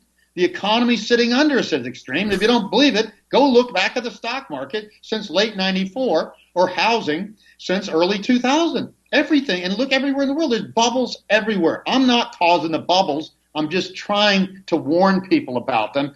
And people don't like people who bash bubbles because it's like bashing their high. It's like somebody telling a heroin addict they got to go to detox. Nobody wants to hear they're an addict, and nobody wants to go through detox because it's painful. And there's no way to get from this bubble, which Donald Trump admits we're in a crazy, ugly bubble. You can't get from a bubble to a balanced economy without going through that detox and debt deleveraging and financial asset bubble burst. And that is going to be painful. Governments can do it in better ways than not. And I've got whole recommendations for what I call a Chapter 11 restructuring of our national economy and debt. But it's going to be painful. And anybody tells you we can grow our way out of this 4% growth by just cutting some regulations and cutting taxes just doesn't understand the economy we're in. And that includes Donald Trump, unfortunately. God, I'm so tempted. We reached a couple of points where we could have, cut loose and said, there's a great ending to a conversation. But I can't stop. I have to ask you this. If you were in charge, is there anything you could do? Or has this damn thing just taken on a life of its own? No, it has. The only way to prevent a bubble from bursting as bad as they can is not let it become a bubble in the first place. The government has, look, we would have had a bubble anyway in this phase of our economy because of such strong growth and technologies and the baby boom's a bubble generation. They put pig to it, moving to a python. They put unbelievable demand pressures on everything, especially real estate and stocks. But the government, every time we've had a recession or a downturn, they lower interest rates down towards zero. And now they're doing quantitative easing. The one thing I hate when doctors say we got to cure the common cold, my response to them is, you don't understand the human body. The common cold is something that cleanses us now and then when we get a little imbalance or toxic and keeps us healthy. The central banks come in, and they did this when they first started in 1914. They came in, didn't allow recessions, lowered interest rates, kept stimulating the economy, didn't let the economy rebalance on the way up, so we got a giant debt bubble and financial asset bubble, and then it ended up in a Great Depression. We ended up with a flu or pneumonia instead of a cold because we wouldn't allow ourselves to have colds. We need recessions now and then. We need the markets to be able to balance out and correct now and then and not just keep going up, up, up, up, up. So the government's already created this. Bubbles are already extreme. What I would do if I came in, if I'd have been elected, which I wouldn't have run, but I'd have come in from day one. Trump should have done this. Obama should have done it. Said, look, I didn't create this, but we're in a big, fat, ugly bubble. Look at debt. Look at this. Debt's been growing, 2.6 times GDP for 26 years. We're way in debt, way worse than the roaring 20s. Look at stock bubbles. Look at real estate bubbles everywhere around the world. We have to deal with these bubbles or we can never grow again, and our kids will never have a standard of living to compare to ours ever, ever again. And here's how we do it. We do the same thing businesses do. Chapter 11 reorganization. Chapter 7 is a bubble burst. A company gets in trouble, the creditors come in like vultures and just sell everything, force a sale of assets, they get 10 cents on the dollar, then they run off, and the company's just destroyed. America came up with the Chapter 11 innovation, a century or so ago. Great innovation. Don't do that. If a company still has viable growth but just has too much debt or too high expenses, give the company a safe environment for a short period of time to restructure its to cut costs, to sell off assets without fire sales, to sell them off in a more efficient manner and get a better price for them, to sit down and renegotiate with creditors and say, hey, how about if we pay you 50 cents instead of 90 cents in a fire sale that you lose, and we pay you 50% of your debt, and we can go forward and make some money again, and you can at least cut your losses to 50% instead of 90%. How about that? That's what happens in Chapter 11. The government, if they understood this crisis, could come in and help instigate a national Chapter 11. In other words, you don't say to banks, we're going to keep giving you free money to prop you up and allow you to become speculators instead of lenders because you got so many bad loans. We're not going to say, oh, you don't have to write down your loans. It's like, no, you do have to write down your loans. If somebody's got a mortgage underwater, you got to write it down till it's above water again, and you got to take that hit. And to the degree you lower that debt and take those hits, then we may give you some behind-the-scenes stimulus, or we may take some of those losses with you. But you only get any assistance or stimulus from the government to the degree you write down loans for businesses and consumers, because that takes the burden off their back and allows the economy to become more efficient. You can't go forward with 8.5 times GDP in debt. You just can't do it. And the government would need to come out and say, as we get in a crisis and people get more realistic, we have to retire later. We have to pay into the system longer. We have to take money out less long. And 10 to 12 years is still a nice long time. And nobody ever intended when Social Security and health care were instigated decades ago, nobody intended for people to retire, as I said, for 20, 25 years on the dole. It was seen to be 5 to 10 years. Who came up with that anyway? So we have to restructure entitlements or we have no futures, and our kids will have absolutely no future. And our kids, the millennials, will come to the conclusion that their only way to do well in life is to start shooting old people. Really, that's what it's going to come to. Because they can't fund our retirements and all these unrealistic benefits we've been promised over decades. And that's why the millennial generation is doing so poorly in Japan. The older people there kept all of their entitlements, didn't give up anything. And the young people don't get any of it. They don't get lifetime employment. They don't get full-time jobs. They get part-time jobs. They're not going to get all these benefits and stuff because they're in a different economy. So they basically kill the young people. And the worst thing you can do for economy is do things that are adverse. The young people of the future, the old people aren't. And I'm an old person, but I have to admit this. I'm not the future because I'm going to be dead in about 20 years or so, okay? And older people spend less after 46 to 54, depending on how affluent you are, spend less and less and pay down debt and lose weight and all types of stuff. I mean, they deflate. So the older people are never your growth.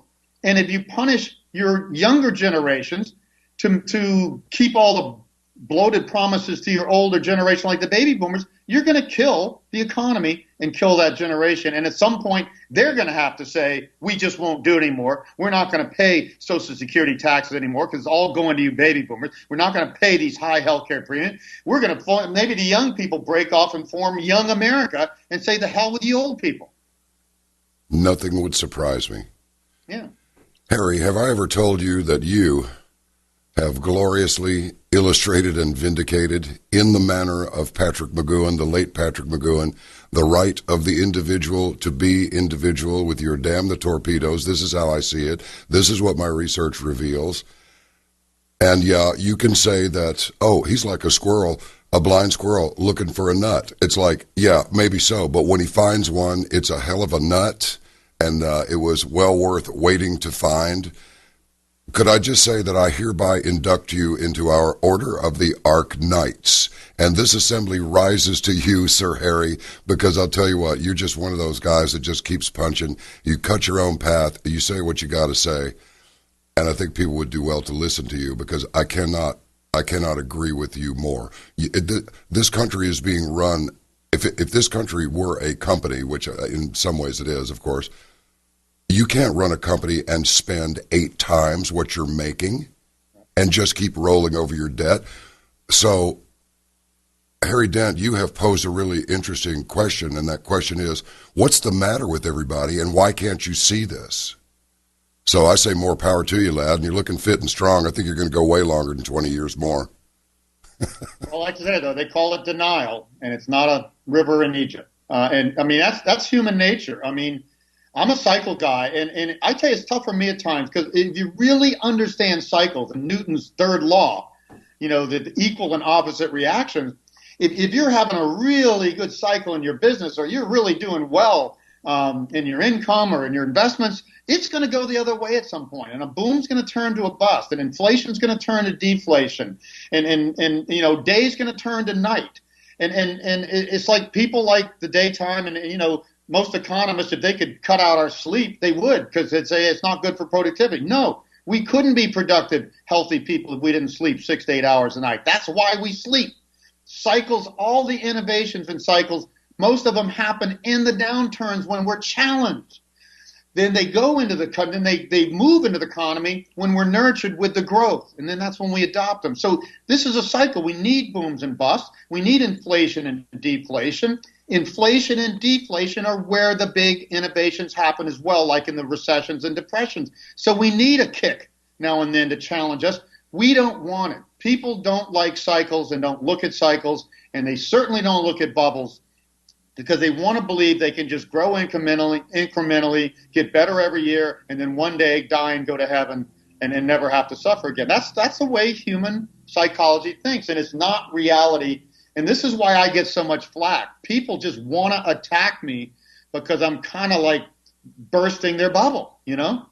They don't want their bubble burst. They want to think that there's a magic solution and somebody like Trump can walk into the biggest, fattest, ugliest bubble ever and just kind of glaze over the canyon and get to the other side and be whole and growing at 4% again. It's not possible. And if you think that, you're going to lose most of your money and maybe your job and your business. So, and you know, I've said it before, and I'm not an economist. It's like in a capitalist system, you cannot just continually expand your markets. You blow that balloon up, and then you deflate that balloon, and you throw out a few players, and you start over again. It's just the way it is.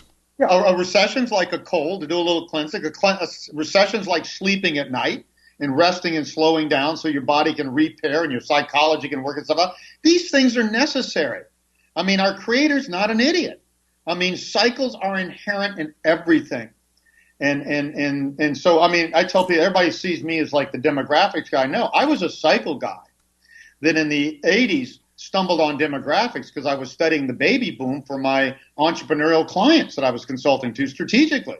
And then I realized, oh my God, there's a lot of these people, and oh my God, how important demographics is and predictable. I stumbled onto that, but I kept digging, like you say, like the squirrel. And every time something doesn't go the way I think, then I say, well, I must be missing something. That's how I find my geopolitical cycle years ago. That's how I found my technology cycle. That's how I found my boom-bust sunspot cycle. Very powerful cycle. Nobody knows about that. Not even Ned Davis, who's like the Mr. Decennial cycle guy. He doesn't know what causes that cycle and how variable it is. I do, because I had to keep digging when his decennial cycle finally failed on me, his clock-like one. And I had to figure out and dig until I found out, oh my gosh, the only thing that correlates with these boom-bust cycles every 8 to 13 years is sunspots. Well, scientists can predict sunspots. I can't, but scientists can predict them pretty darn accurately. So I got a secret weapon that nobody knows about, and that was the last cycle. I mean, just to summarize here, I've got 4 cycles. The geopolitical cycle hit in late 2001, and that's an 18-year bad cycle into early 2020. So we got 3 more years before this bottoms out. So you're going to see more terrorism, more civil wars, all this sort of stuff, more blue state, red state conflicts, you name it, police, all this stuff. The second cycle to peak was the demographic in late 2007, just as I said from the beginning. When I got that spending wave in 1988, I said, guess what? Japan's going to crash in the 90s, and the baby boom's going to keep us going until 2007, and Europe a little later. The third cycle to click out was the technology innovation cycle every 45 years, steamships, railroads, automobiles, internet, 45-year clock, just to oversimplify a bit. That clicked out around 2010, and now the internet's all about Facebook, dancing dogs and cats. That's great fun, but that's not going to change my business like Google and email did. My research business, I'm 3 times as productive as I used to be from those innovations. And then the last one, the sunspot cycle, headed down in early 2014 and points down by scientists' estimates into early 2020. I got all 4 cycles now pointing down, and of course, the worst of it hits by early 2020. So that's what I'm saying. Dow could hit 22,000, but every crash has taken us to lower lows, and that projection takes me to 4,000 to 5,000 by early 2020, and I think that's where we're headed, and not a downturn you want to sit through. And this megaphone pattern around this has happened many times in history. It's a clear pattern, and guess what? Nobody on CNBC talks about this. I got one guy in Australia, a newsletter I get, who talks about this megaphone pattern. It's one of the most obvious patterns can be in stocks. Nobody wants to talk about it. Why? It's too ominous. It says the Dow is going to crash about 80% in the next 2 to 3 years. Wow. Nobody wants to hear that. Of course not. Now, that's not a certainty, because the short term can always work out a little different. The long term, in my methods, is much easier. But that is my most likely scenario. And I've been saying this for a year. When this thing bursts, the Dow is going to end up at least at 5,000, and it's going to be an 80% crash from, say, 22,000 ahead. And nobody wants to hear that. Wow. Well, I can certainly understand why. And just so you know, Harry, I'm not the one that came up with that blind squirrel thing. I was reading some stuff about you on the net, and some guy wrote that. I added the part about, yeah, well, when he finds one, it's a hell of a nut, and it was worth finding. It's usually the size of a pumpkin. So I just want you to know I didn't coin that. Okay? That was some dude that was writing, smarting off on the web somewhere. Okay. Yeah, I mean, a lot of people say that even a blind pig will eventually find a truffle, you know. So that is a well-known thing, and so whatever. I mean, but you know, that's just it. I mean, I was in a different world. You know, when I came up with stuff in the late '80s, I was the most bullish guy on the block. And guess who loved me? Stockbrokers and financial advisors. I lived on the road speaking nonstop. I was the top speaker there. People loved me. All their clients loved me because I was saying this stock market's going to go up till 2007 and reach highs nobody thinks.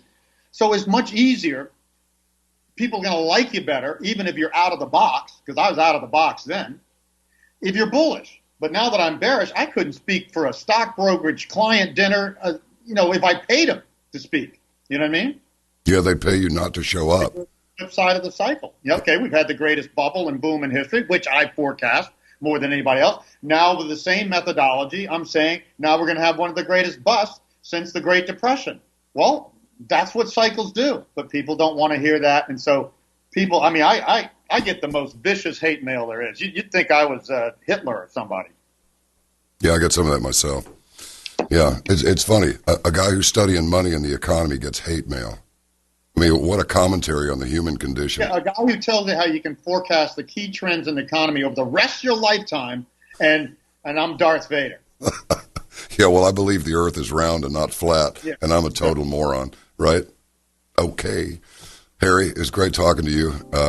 God bless. I can't believe this is, we completed 3 years yesterday. Today is the beginning of year 4. Wow. How many nights a week are you on? 4. And then Saturday night we do a terrestrial radio broadcast at KLIF in Dallas, KLIF AM 570. Wow. Yeah. That's a lot of shows. Yeah, it is, but there's a lot of stuff to talk about. Say, what's the brightest blip on your radar scope as of today? We just managed to finish 2 weeks of the new Trump administration. How are you feeling about this? Mixed. Mixed. You know, I'm not sure what Rex Tillerson is doing threatening China, what he thinks is going to happen as a result of that, but we'll see. Don't like Trump's appointment for Secretary of the Department of Agriculture. It looks like more big agriculture, Monsanto bullshit. But on the other hand, I love the fact that he's still attacking the media, reducing their credibility down to dust. And I like the fact that he's starting to let in other media outlets aside from the big boys. And I like the fact that he's saving some jobs in the U.S. and that he's making some moves on the border, you know, to stem the tide of immigration. So he's doing some good things. You know, got to see what happens here. You know, I wanted to get your impressions on the behavior of the left wing. You want to hear a good one? This just popped up from Conservative Daily Post by Matthew Bernstein. Driving a car is a serious responsibility. Drivers must at all times remain cognizant and aware of their surroundings, careful not to cause harm to ourselves or those nearby. While some accidents cannot be avoided, protesters have done a great job lately at increasing the odds for motorists. If the driver hits the protester, should the driver be responsible for that? Several states are starting to say no. You know, I realize this is not the most earth-shaking thing. This is not like having a flying saucer land on the lawn of the White House and ask to be taken to the leader. But this is kind of a creepy indicator that we're even getting a report like this. Yeah. Don't you think? I know. Yeah, I agree. Absolutely. Well, I think the left is going completely psycho, basically. Completely psycho. There's nothing that Trump could say or do I mean nothing, that would change their attitude. If tomorrow he said, open borders for everybody, they would say, gee, I wonder if he's going to get assassinated. There's been all this talk about assassination. Yeah, that's a pretty good idea. I wonder if somebody's going to do that, or, even worse, this guy should be assassinated, or military coup. Let's have a military coup. These people are completely crazy, and they have no clue about Hillary, what she would have done. She's just a symbol in their mind, in their psychotic mind. Yeah, isn't it strange? There's a report of 12,000 tweets suggesting assassination's a good idea. Right. I mean, what? John, seriously, just a couple of older dogs talking here. Do you think we're headed into like a 1,000 little Vietnams all over the country? Or when you look in your crystal ball, I repeat, mine's still in the shop. Those guys won't even call me back. Yeah. Do you think this is going to calm down, or do you think it's going to continue to escalate? I'm thinking it's going to escalate. Well, I'm thinking it's going to continue for sure. As far as escalation goes, that's the big question to me. Let's say that it does. To what degree are we going to see, just utter chaos in cities where things are so out of control that they can't, nothing can happen? I think back to the Vietnam War protests, for example. I mean, you had millions of people, if you totaled it all up, in the streets. And you had, Kent State shooting of protesters, rioters, whatever you want to call them, students, killed a few students. You had the 1968 riots at the Chicago Democratic National Convention, where the city was in a state of chaos for a little bit there. The difference to me between then and now is social media. These people now on the left get tremendous surges of adrenaline and inspiration from getting messages about other outbreaks and other protests and other riots and so on. So it becomes almost like a contagion, and that kind of escalation would really be bad if that took off, if that really took off. So I don't know the answer to that. They're not going to stop, that's for sure. The left is not going to stop. They have too much invested. It's like somebody who loses, who can't lose. They just can't lose. They're that kind of person. They'd rather destroy the entire football field, burn down the stadium, and start shooting at, people in the stands before they would accept a loss and say, okay, we lost. Now we have to think, and we have to plan, and we have to do things to try to derail this president. But those things do not include burning down the stadium. Many of these people seem to be just bent on retaliation at any cost.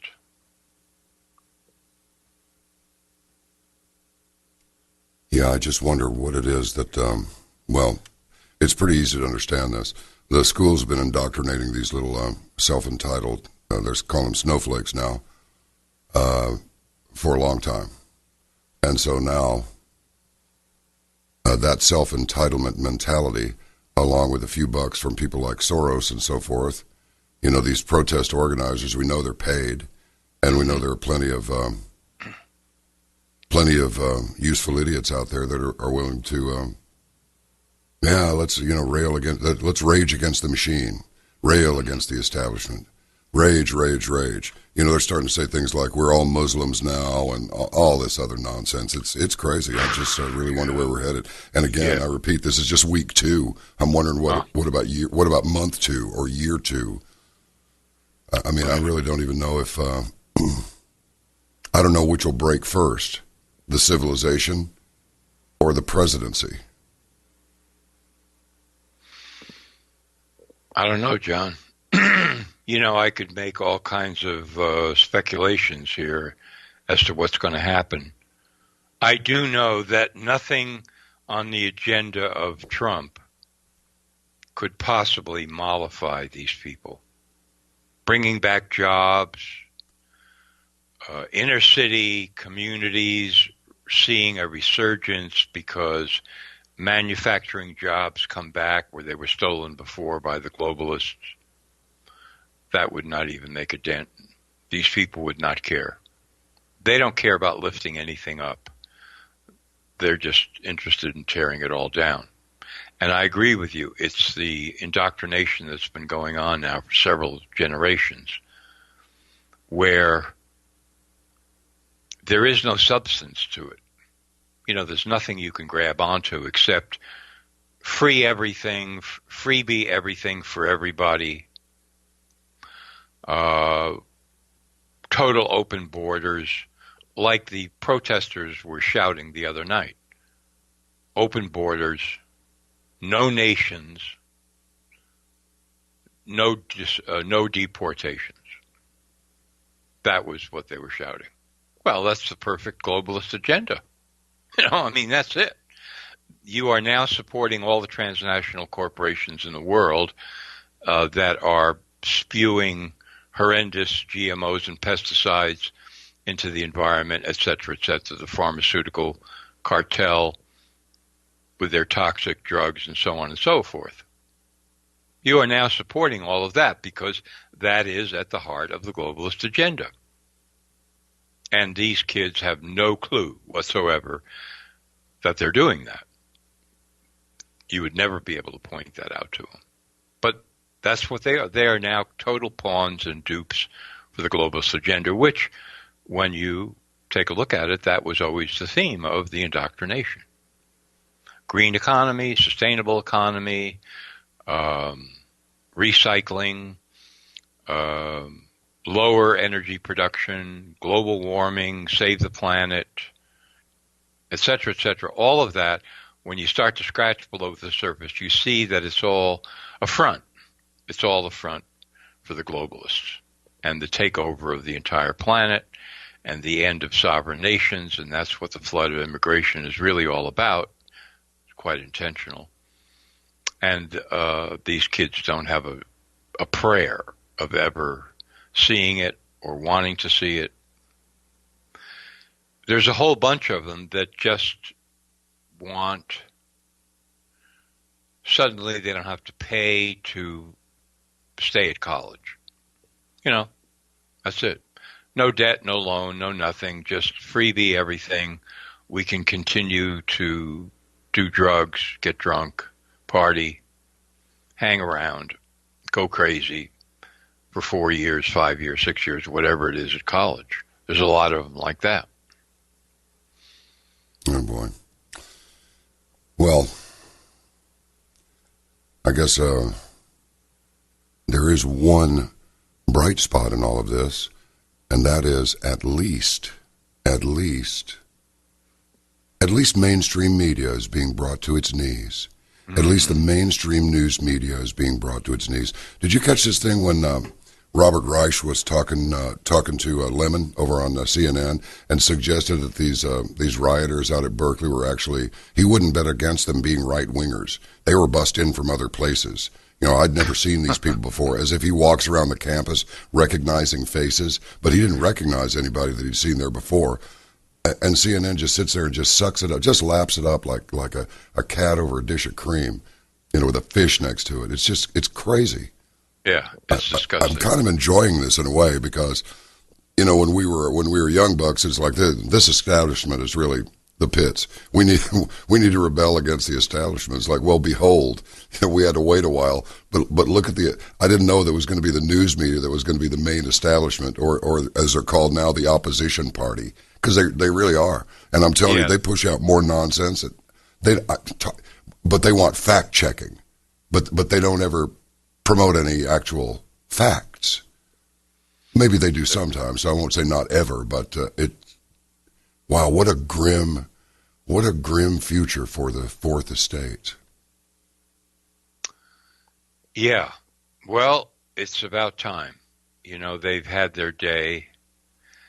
They have painted false pictures of reality ever since they opened their offices on day one, long, long, long ago. The New York Times just keeps on refinancing the financing of their debt. They're drowning in red ink. So they have to, keep going back to this mysterious billionaire in Mexico, Carlos Slim, who is their principal investor, and they have to keep asking for more money. And so I started to do a little reading about this guy, and one of his biographers happened to mention, which I thought was very interesting, that in writing the biography of this guy, Carlos Slim, he asked Warren Buffett and Bill Gates if they had any comments on him, and they refused to talk to him. And he kind of, from his comments, the biographer, it sounded to me, was pretty much saying, out of fear and trembling, they didn't want to talk about this guy. Yeah. And he's the principal investor in the New York Times. Right? And then you got this guy, Jeff Bezos, owns Amazon, lays about $250 million in cash on the table to buy the Washington Post because they're about to go out of business because they can't make any money. Nobody cares about them. One of the biggest papers in the world. And so it turns out that Jeff Bezos, has a contract with the CIA to provide $600 million in cloud computing services. And all of a sudden, the story emerges where the Washington Post, that the election was hacked by Russia, Putin did it, he handed the election to Trump, all the fake news stuff was responsible for Hillary losing.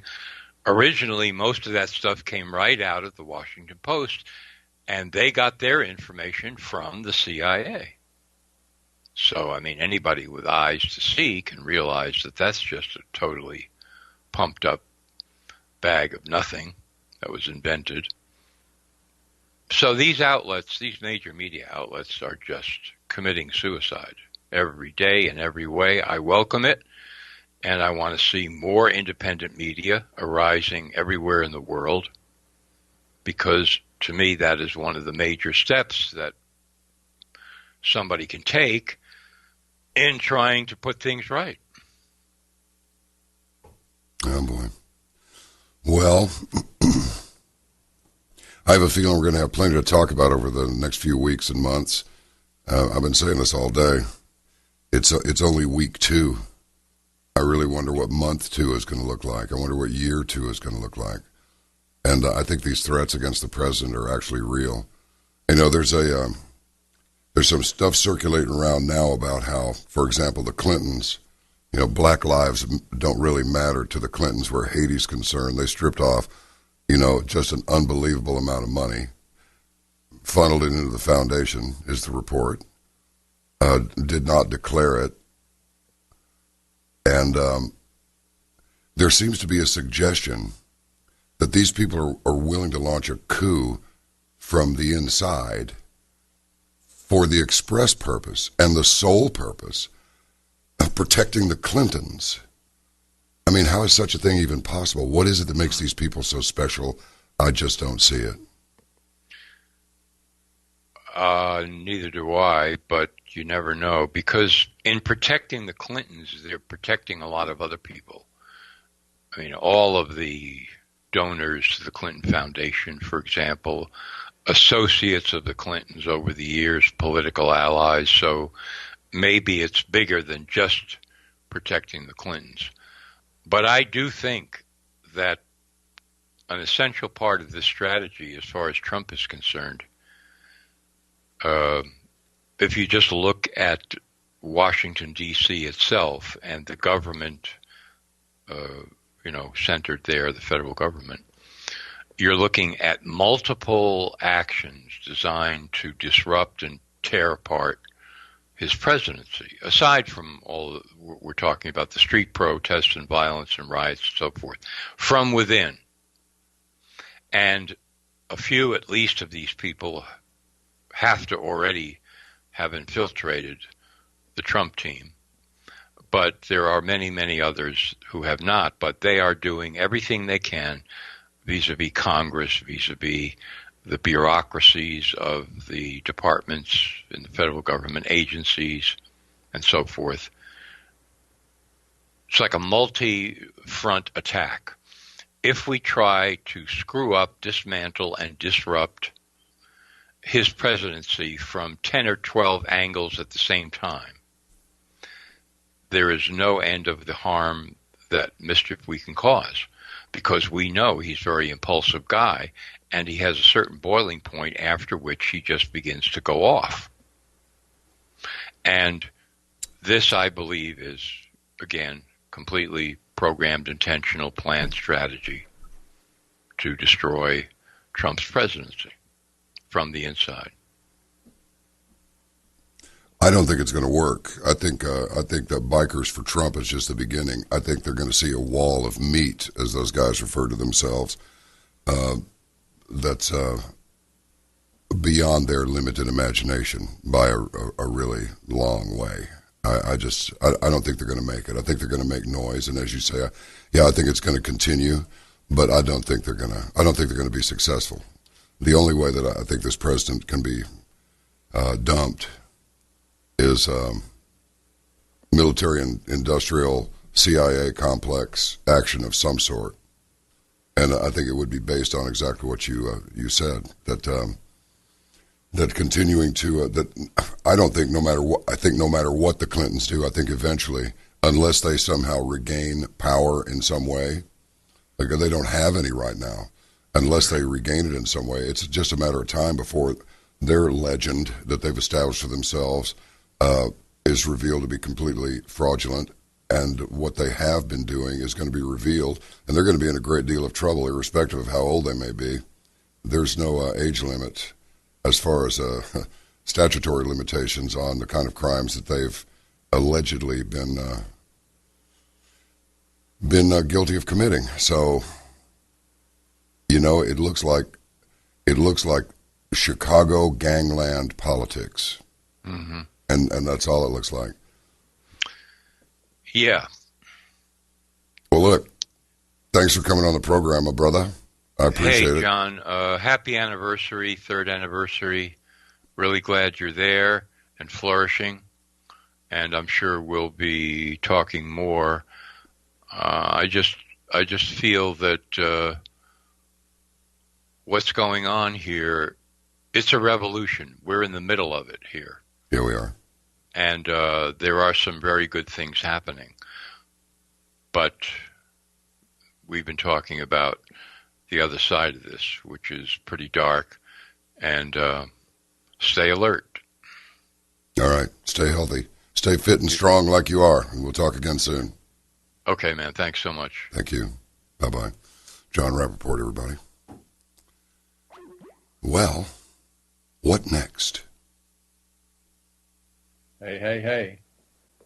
Hey, Patrick, how are you? Good, John. How you doing? I'm doing okay.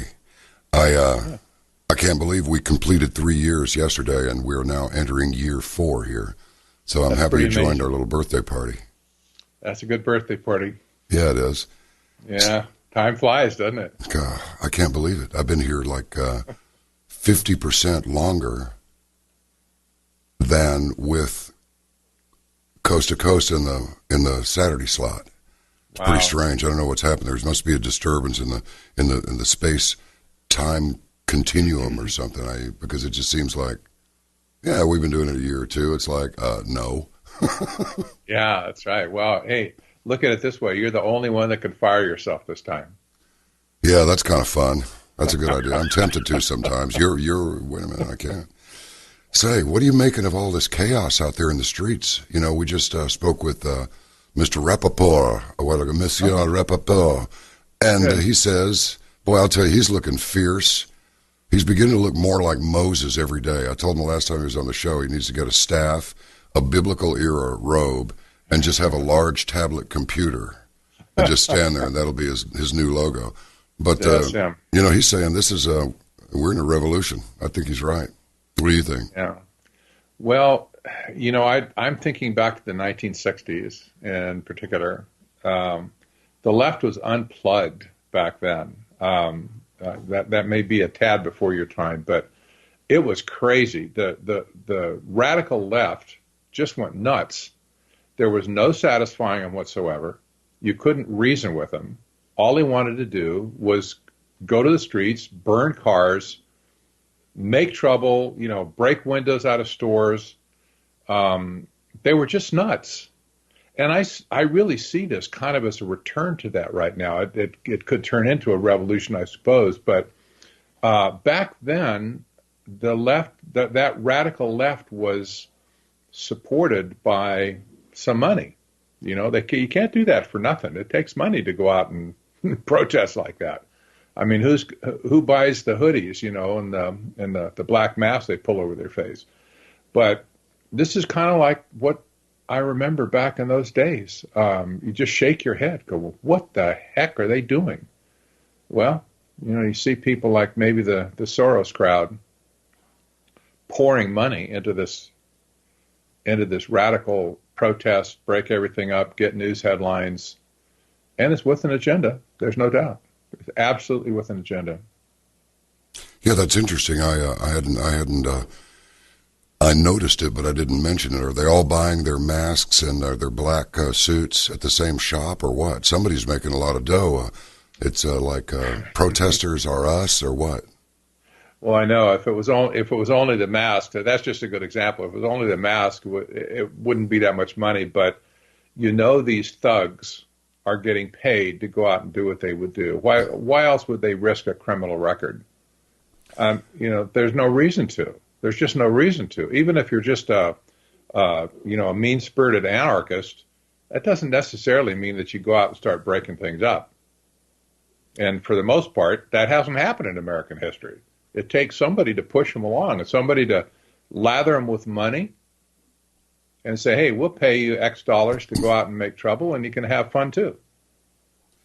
Yeah, interesting. Somebody is suggesting in one of their reports, I may have it in front of me and I may not. I got about 15 tabs open right now, but the long and the short of it is, it appears, according to this report, that the police were told to stand down. Yes. This also happened in the 60s, John, frequently. I can remember at Berkeley in particular, because I was, in Northern California when Berkeley was rioting. They did the same thing.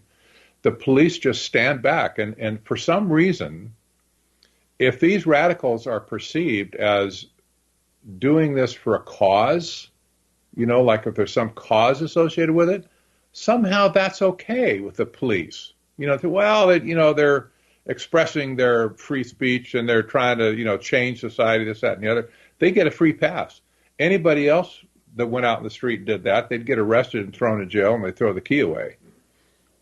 But I see the same MO that happened back in the 60s. The police just took their hands off and said, hey, man, go for it, you got to break a few eggs to make an omelet, so go ahead and do that. Go figure. It's wrong. It's absolutely immoral. But John, in California, remember who is the chancellor of the University of California system now? It's Janet Napolitano. Yeah, we were talking with Dr. Hamamoto about that yesterday. Man, Did he give everybody an earful. Wow. Remember good old dear Janet. Arizona gave her to the national scene, by the way. She was governor here in Arizona, as you remember, before she went to Homeland Security. I'm ashamed to say that she was the governor here. I don't know how they elected her. But this woman is absolutely a globalist, 120% globalist. I'm surprised she's not a member of the Trilateral Commission, quite honestly. She could be. But, she has an agenda. She's always had a political agenda. Everything she's done has agenda attached to it. So if anyone was involved or at least complicit with the stand down of military especially on University of California campuses, it would be Janet Napolitano. Why wouldn't we be surprised? nobody on the right side of things, meaning politically, they're nice people. They don't want to engage. They don't want to be ugly. They don't have time to go protest because they're employed. They're actually living their lives and doing something besides protesting and jumping up and down on police cars. And I don't see that going over well in Dallas, for example. I'm thinking that if you go out there and start jumping up and down on top of a police car and busting the windows out and so forth, you're probably going to bump up against something really hard rather quickly. That said, though, with this Black Lives Matter march downtown led by this misguided Caucasian dude who's disappeared, we wind up with 11 cops shot, 5 of them dead last July. So I'm not sure that I'm going to be very careful in my generalizations, even in my, shall we say, my observational generalizations, because man, I don't want this to be one of those out of control, really embarrassing, makes us look even dumber in front of the rest of the world. But I'll tell you, I don't think these mugs are going to stop. There seems to be a really well-financed, very, very serious agenda to get rid of anybody who's threatening the status quo. And that would be right. Mr. Trump, I just don't think they're going to quit. Yeah. You're right. And remember, it was the establishment that took Richard Nixon out. Oh, yes. It wasn't just the protesters in the street, although there were plenty of them. But it was an inside job in the end that got him and took him out. But it's interesting, these protesters that we hear about, they're acting a little bit like, or a lot like, the terrorists that have done various shootings and whatever in our country. They always pick a no-gun zone, right? They're cowards, basically. They don't want to go where anybody's going to pick on them, resist them, or whatever, or potentially shoot them before they can pull out their gun. But in the case of these riots that we hear about, look at where the riots are happening. They're not happening at Arizona State University. They're not happening at University of Arizona. They're not happening at University of Colorado. And there's a reason for that. Because the people in those communities would go pound the garbage out of them. They would. Yeah, but they can get away with it at Berkeley because, hey, the 60s left us with the idea, the name of that we didn't call it Berkeley, we call it Berserkly. Right. Berserkly. I like it. Yeah. It still is. It's berserk. And they can get away with it there where they couldn't get away with it in any other city. Many other cities, not any city, but many cities. They couldn't get away with it. So they picked the place where they can, where they can maximize their investment, if you will. So there's a strategy to this, John. There's obviously a strategy to this. Well, and without more information or more events or another twist, there's really not a hell of a lot to talk about, is there? We just can. Well, there isn't. No, you're right. There isn't. Somebody needs to call these people out. I don't know who that could be. Maybe Trump would do it. Maybe he'd figure it out. Maybe somebody in the intelligence community that has an honest bone in his body would tell him what's going on. He could call him out and say, this is going to stop, or else you're going to get mass prosecuted. They deserve to be mass prosecuted, in my opinion. Anybody that takes to the street and destroys property. I just wanted to cry when that young lady was being interviewed by the TV, and she's a Trump supporter, and some protester walked up and sprayed her with pepper spray. Yeah, saw that. While she was on air. Yeah. Now, how is that not a criminal assault? Well, it is a criminal assault. Yeah. So why didn't somebody get arrested for it and make a big scene over it? You do that stuff, you get busted. It's like the old saying, you do the crime, you do the time. That's it. That's the way it always was when I was growing up. It should have been, and it should still be. But these people are getting a free pass. That sends a message to America in general that is really a sad message, because our traditional rule of law is breaking down. Everybody sees it. I know you see it. There's 2 sets of laws, and maybe 3 different types of laws depending on who you are. What do you make of this? Go on. I'm sorry. Well, I would say you had the imam the other day, and I think it was in Dallas even, that said that, or maybe it was a while ago, but the story was just this week, that Muslims who practice their faith are above the law, and they believe that they are above the law in America because they attach themselves to Sharia law, so they're not subject to our laws. Really? That's really not going to work for me. Well, it isn't going to work for me either, but this is what they say. I mean, I realize what most Americans are going to say about that, but this is what they say. This is what's in their head. And so they have no problem, or at least some of them have no problem when they commit these crimes. They don't look at themselves as lawbreakers. They look at themselves as above the law. And this is what the people in Berkeley and stuff were doing too. They didn't perceive themselves as lawbreakers per se. They were saying that they had a cause, and I'm sure some of them did. I'm sure some of them didn't too. They were just people who wanted to, criminal thugs who wanted to go out and break stuff up and, start a good fight and whatever. I never figured out, by the way, why some people like to go to bars and just pick a fight. Go bust somebody up or get busted up themselves. They get a kick out of fighting. I never understood that. I wouldn't want anybody to hit me. I wouldn't want to hit anybody. But there are people like that, and there's people like that in these communities that are easy to give a few bucks and say, "Hey, you want to go out and get a good fight? Yeah, man, I want to do that." Well, here's $100 or $200 or whatever. Here's the baseball bat. Here's a black hoodie. Assemble, in the corner, 6 p.m., whatever, next Tuesday, and we'll have a good time. Yeah. Go figure. Well, what's going on at technocracy.news? Well, John, I'm watching the parade go by with this new kid on the block, Parag Khanna, Dr. Parag Khanna, by the way.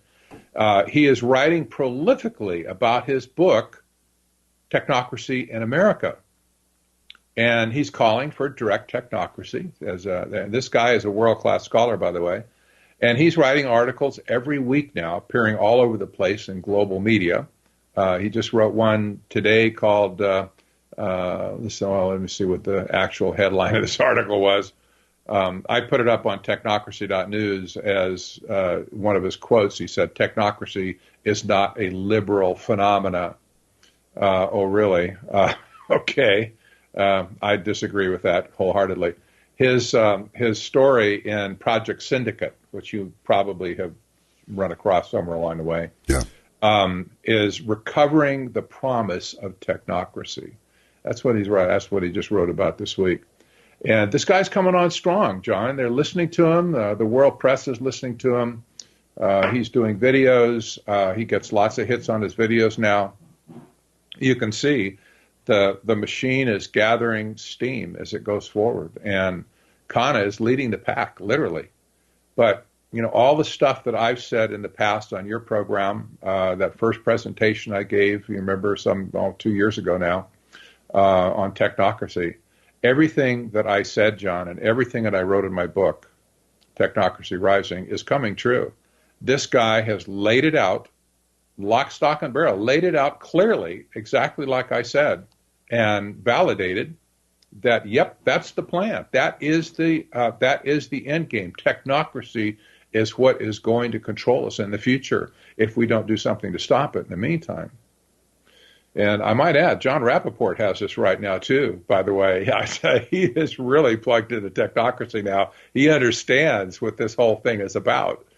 But people like Parag Khanna are very sincere. They're very articulate, well-spoken, and very well-educated. He's got a degree from London, or a PhD from London School of Economics, for Pete's sake. And Esquire put him on their list of the 75 most important people in the world a couple of years ago. This guy's important. Wow. And he says America needs technocracy. That's what we need, a direct technocracy here in America. Interesting. The thing is I'm wondering. Look, I mentioned this at the beginning of the show. This is what's disturbing. I was talking about being on Coast to Coast and how it was great to be able to do this program because we can say what we want. Because when you're just blowing stuff out all over the public airwaves, there's liable to be some blowback from that. And I gave an example of having been on this thing that was hosted by Melvin Belli. It was a program back in the 80s called Guilty or Innocent.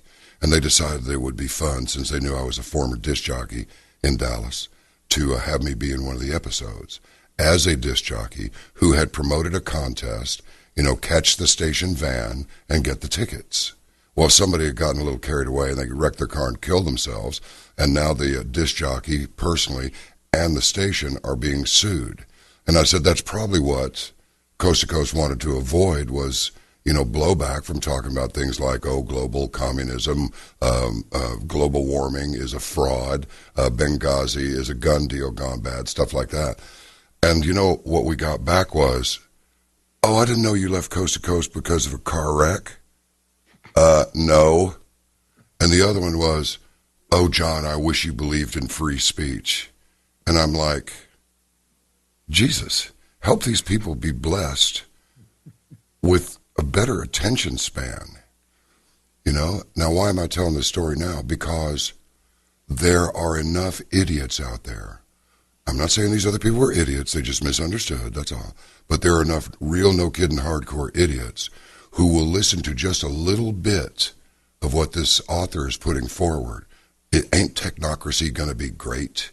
Everything will be under control then. Especially those, they're thinking in their minds, especially those Trump supporters who are all bigots, racists, and misogynists. Why are they this way?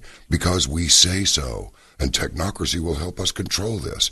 They're going to start down that rabbit trail, and they're not going to pay any attention to the enslavement they are walking right into, which is why, and I mentioned this earlier in the program too, Joseph Stalin referred to followers of communism, his followers, as useful idiots. But here's the thing. What I did not tell people until the beginning of this program was he's not talking about the people that were inside Soviet Russia or in the communist bloc. He was talking about Americans who think that communism is just great. He was laughing. And if he could have, he would have been spitting, or worse, in their faces. But these people they just grin like, ain't this great? They spout Marx and Lenin and all of this stuff. And all the while, the cheeses, the big cheeses who are running the show are thinking of them as just a bunch of just abject fools. And of course, they welcome their participation because it makes their agenda easier to advance. It really does. So I'm just wondering how much traction technocracy is going, because, it is your mortal enemy. That's my sense, is technocracy. Patrick Wood ain't going for it, and he's trying to fight it. But I'm just wondering how many of these people are going to walk right into it because they don't see the 100%. They see the 3%. Oh, that's nice. And the number 37%, that's nice. And the rest of it, they ignore. I don't get it. Most people, especially on the left, are going to walk into it with their arms wide open. And I think a lot of people on the right will as well. Probably it's going to be more liberal leaning because, that's the element that contains the crazies like we see up in Berkeley and stuff. Those people will believe anything. And what the party line that's being fed by people like Kana right now is democracy is dead. It's on its way out, and it's failed. And the proof of it is, look who we got for president. So they say the system is broken. We even got downgraded recently as a flawed technocracy by a global body that looks at democracy. It looks at democracy around the world. We're a flawed democracy now, they say. Well, we never were a democracy, really. We're a constitutional republic, but they don't see that. They never saw that. They don't like it. They just ignore it. And so They're looking at us now saying that, well, things are broken. We have to make some changes here, folks. And here's what we're going to do. We're going to bring in technocracy. And there's going to be tons of people say, yeah, it's a good idea. Why didn't we think of that? I can see it very, very plainly. Wow. Oh, boy. So, we just keep putting out the right line. I'm glad that I'm in a position to be able to offer some background history and research on technocracy, because honestly, John, if it were not for me at this point, there would be absolutely nobody resisting or talking about technocracy in a negative tone. Nobody in the world has picked up on this. Now, there's a few now, and the doctrine, if you will, is, well, let's say the anti-doctrine is spreading a little bit. There's more journalists, there's more radio people like yourself and so on that get it, that are talking about it, but there needs to be a lot more, because America has no idea what these people are doing. They have no clue how radical this is. Parag Khanna has directly called for the dissolution of the Senate, John. It's like, excuse me? Dissolution of the Senate. He wants to get rid of the Senate. Says the Senate's useless. Just get rid of them. And he wants to have, instead of the Senate, he wants to call for a new body that he calls the Assembly of Governors. and every state, he says, should elect 2 governors, not just one. One will be the home governor, and the other will be the one that goes to Washington and sits in the Assembly of Governors. And since the Constitution no longer has the Senate to manage it, he wants to give the Constitution to the Supreme Court. Right? And for modification. Oh. He says, well, they can update it. They can make it, they can get it into the, 21st century just fine. And you know what? This is so radical. This is just absolutely over-the-top radical, and it sounds just like the 1930s again when FDR got elected. Technocrats of their day, John, said that Roosevelt should declare himself dictator in order to implement technocracy. And just get rid of Congress altogether, Senate and the House. Send them all home, they said. Well, and then what? The technocrats would run everything. Oh, gotcha. That's all. Scientific method and all that kind of stuff, scientific engineering.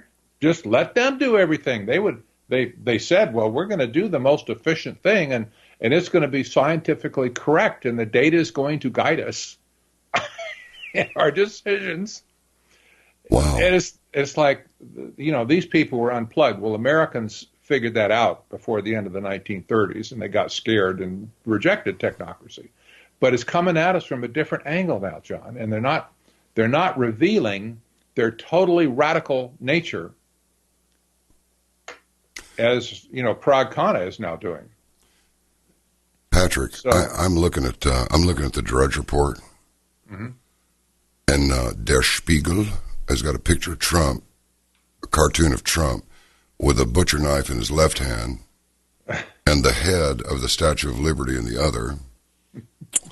And then we have another one from the, let's see, what is this? This is Ireland's political and cultural magazine, The Village, with crosshairs, a reticle, a rifle scope reticle on Mr. Trump's head, and why not, written at the bottom. Really calling for the assassination of the president. You know what I'm calling for? Stomp a mud hole in the nearest liberal that you see.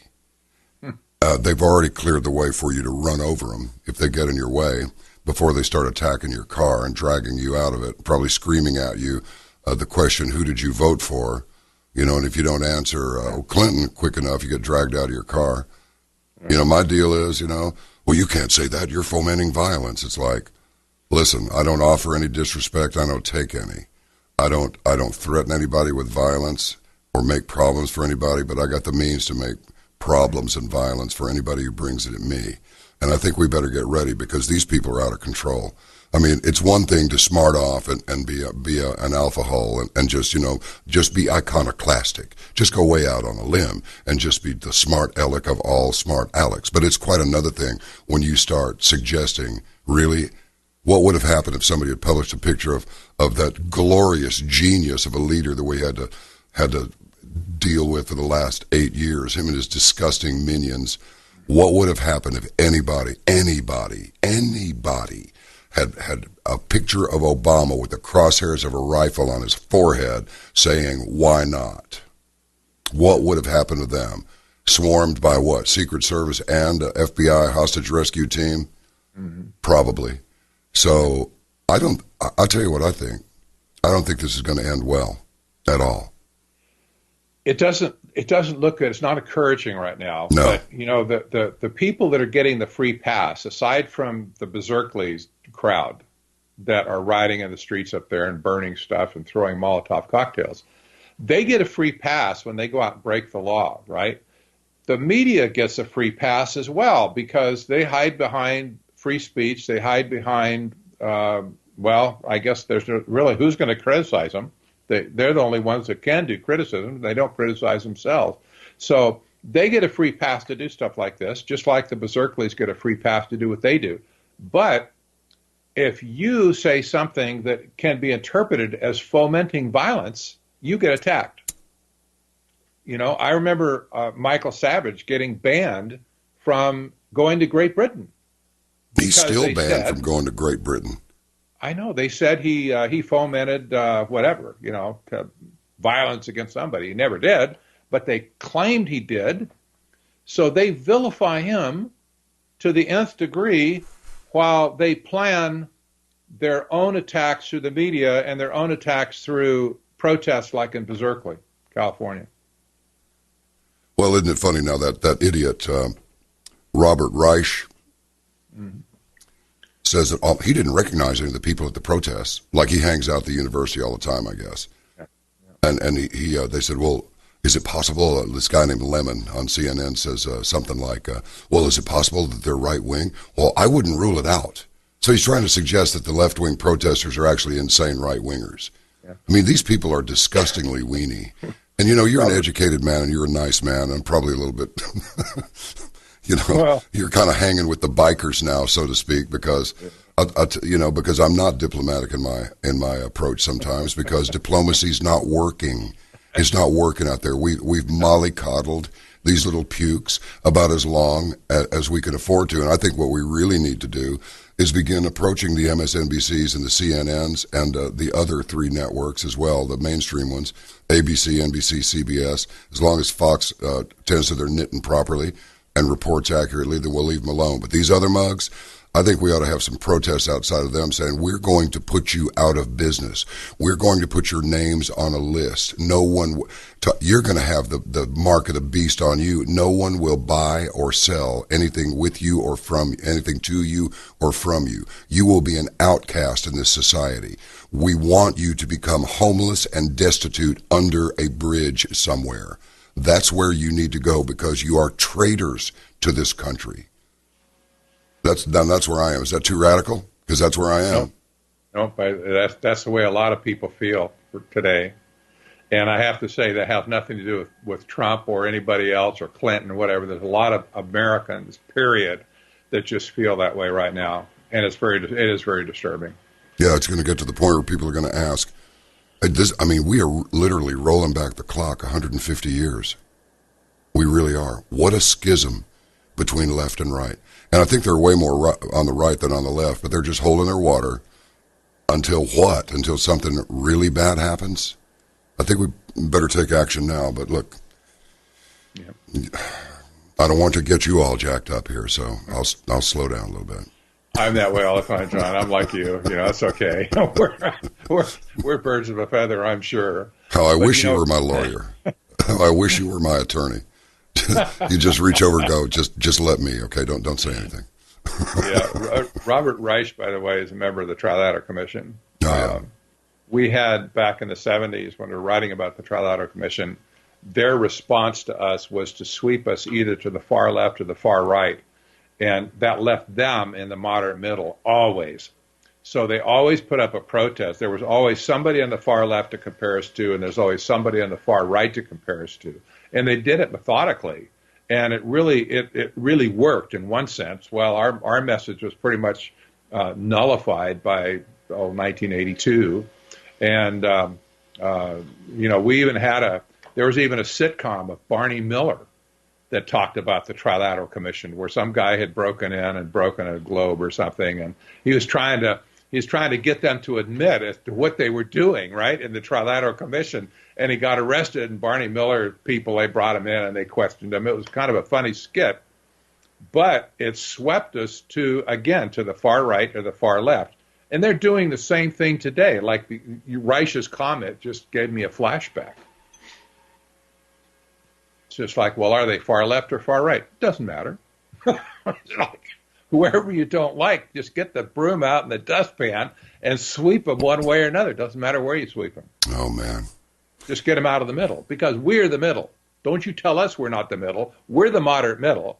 Everybody else is off base and screwed up.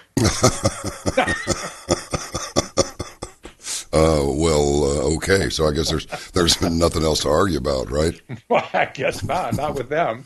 They really believe this, they really do. And I expect that people like Parag Khanna really, really believe in their message, John. I think they're sincere in that sense, but they're sincerely wrong, and they're sincerely whacked out, a lot of them, really whacked out. You read some of these United Nations people's, some of the documents they produce and stuff, and you look at it and you go, how can a human being write this stuff? Some of it is absolute, outright anti-human. How can a human being get involved with anti-human philosophy? While claiming to be a humanist. While claiming to be a humanist. It just doesn't make sense. But they bought into, maybe you could say, well, they're deceived. Sure, they are. But they seem sincere on one hand, but they don't have a clue that they're digging their own grave. Well, maybe it's just too much chlorine. Maybe it's too much fluoride. And, of course, there's a new one now, chlorpyrifos. Chlorpyrifos. This is a Dow chemical, so it's not just Monsanto. They've been going around the country taking hair samples, and all of the hair samples had pesticide contamination in them. And the ones that live closest to the actual, where the farms, where the agriculture is actually performed and the products are being, produce is being grown, the acceptable level is 2. Most everybody that they tested around the country is at 10 or 11. But if you're close to a farm, you're in the mid-20s. Wow. So maybe they're just... And, in talking with Daryl Hamamoto yesterday, he said that they're actually using... because we know a lot of strange stuff goes on at Berkeley. A lot of very advanced scientific research goes on there. And they're actually... He suggested, in fact, he did more than suggest, that... they're actually hitting these people with an electromagnetic frequency that makes them go bezumnia, that makes them go a little bit berserk there at Berserkly. And nothing would surprise me. I'm sure that these devices exist. They were writing about them in the... I remember reading an article. It was in Omni or a magazine like that in the early 70s, and it was depressing because it's like, well...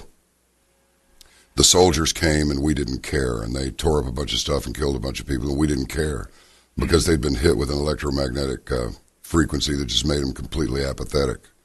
Yeah. That's why they're referred to as the sheeple. If you know anything about sheep, if you grab a sheep, it just becomes completely compliant.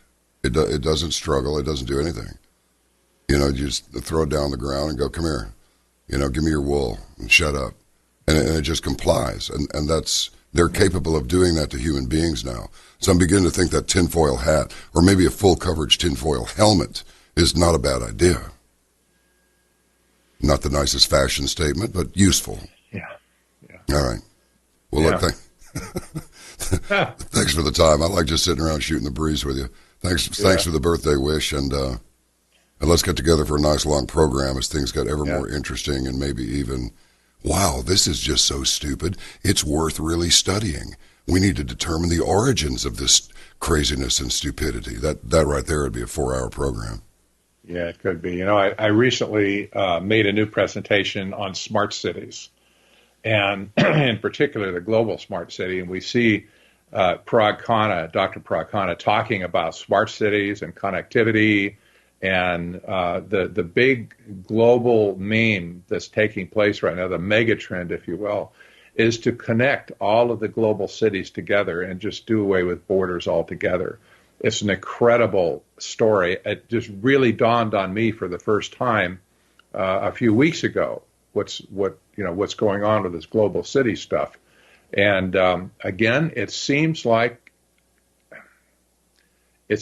insanity on one hand, but it's real. And these people are talking about it. They're loving it up. They're just getting wound up for it. It's incredible, John.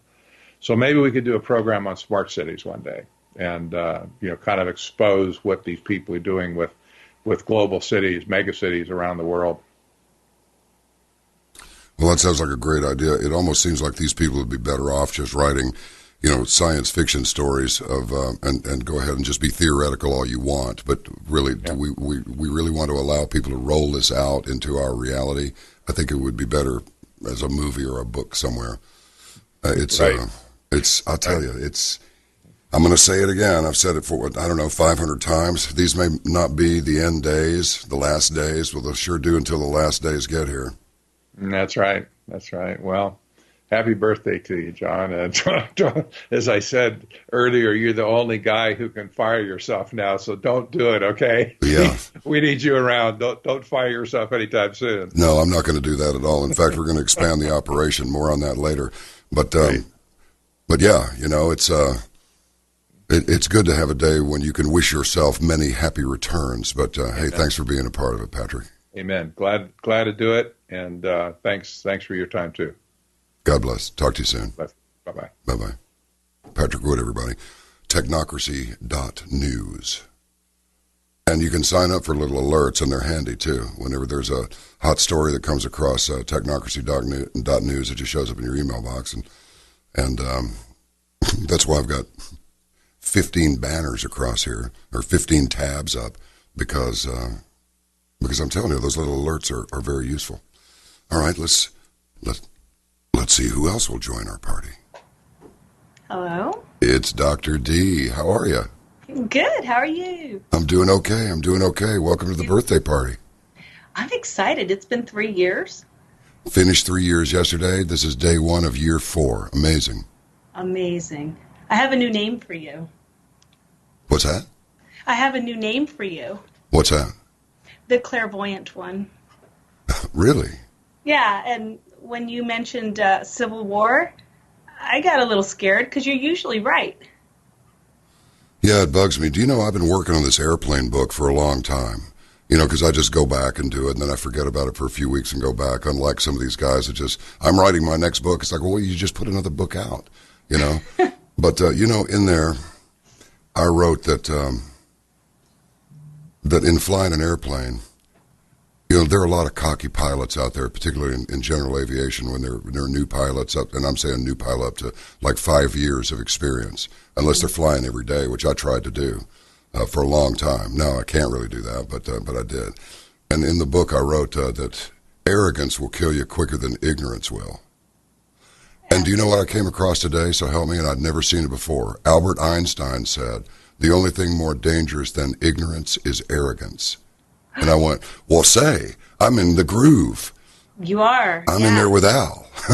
Wisdom. At least on this one little point. You and I had a brief exchange about the Rands, Ron and Rand Paul. What did you think of my response on that?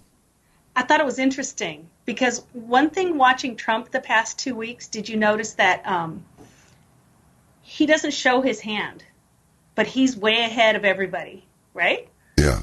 I mean, you might be right about that because the Pauls are so in line with everything that Trump's trying to do. It's just suspicious. I mean, remember when Rand did the filibuster?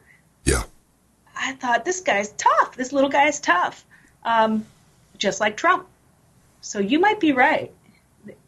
I think there's something waiting in the wings for this crew that just left because Chavez out of Utah and Trey Gowdy have both been instructed, according to this report at least. I didn't write it and I wasn't there, so I don't know. But the report was that President Trump has said, go after whatever you want. Go after everything you want to. Go after anything you want to.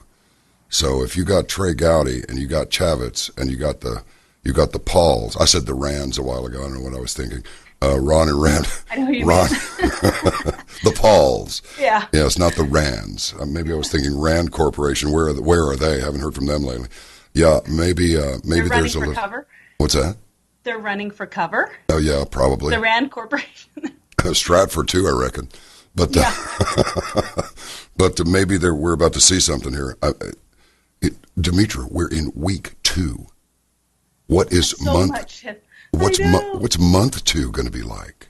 I know it's at the same time enjoyable, but you know that exhilaration and fear that comes with moving forward. Yes, That's what I feel. How about you?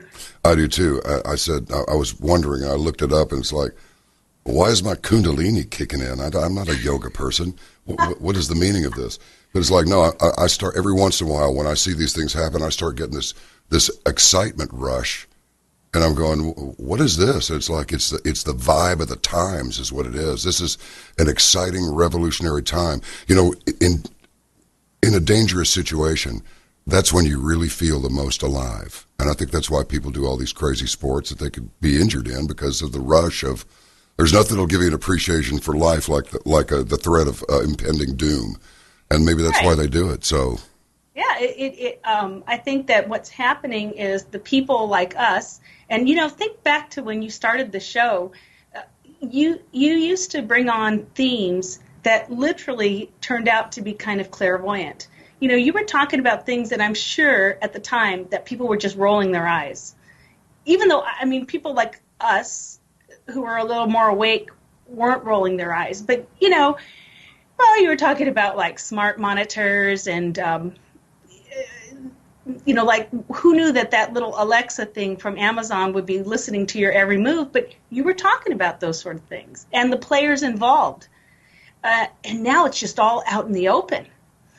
And that rush of excitement in my world is coming from this idea that, we can stand up for ourselves now. The past 8 years, I don't know about you, but I've been just so amazed and stunned that I've been kind of just depressed. And then that episode at Berkeley would have upset me normally. But in some ways, it kind of excited me to see mainstream news talking about freedom of speech. Even though it was slanted, at least they were talking about freedom of speech.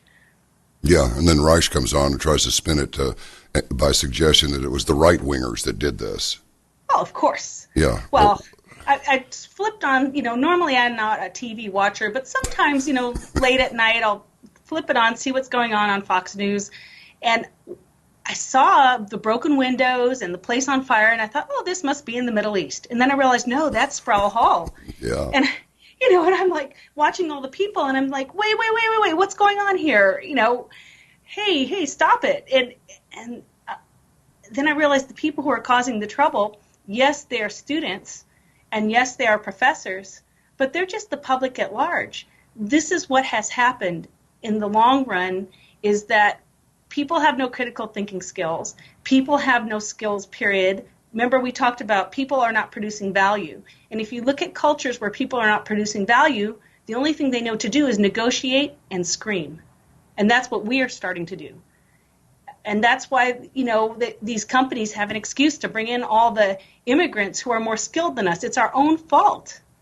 We let ourselves be lazy and unproductive. But when I first turned on that Berkeley scene the other night, it reminded me of when we were kids. You remember they were burning the banks at the universities? Oh, yeah. And I had this very bizarre thought, but maybe it's true. I've always thought about our beloved World War II generation, honorable parents, that one thing is by the time we came along, they were a little checked out. That was my sense. They had survived the Depression. They had survived World War II, and they were so grateful to be alive. As long as they fed us and watered us, go play in the streets. And I think that produced the baby boomers. I was raised by their parents, who were my grandparents, and they were the World War I generation. They had even less. And I noticed between my parents, who were the World War II Mad Men generation, who lived pretty high, actually. They had a great standard of life by the time I came along. My grandparents used to hold me accountable every single day. What'd you do today? Did you waste your time? Where are you going? What are you doing? My parents, they were the Mad Men generation. And I'm starting to think that what we see today in the colleges is the children of our generation who were a bit checked out too.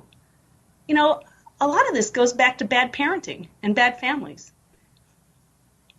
And, that's interesting. I made that assertion yesterday. It's like I lay the behavior of these kids squarely at the feet of their so-called parents.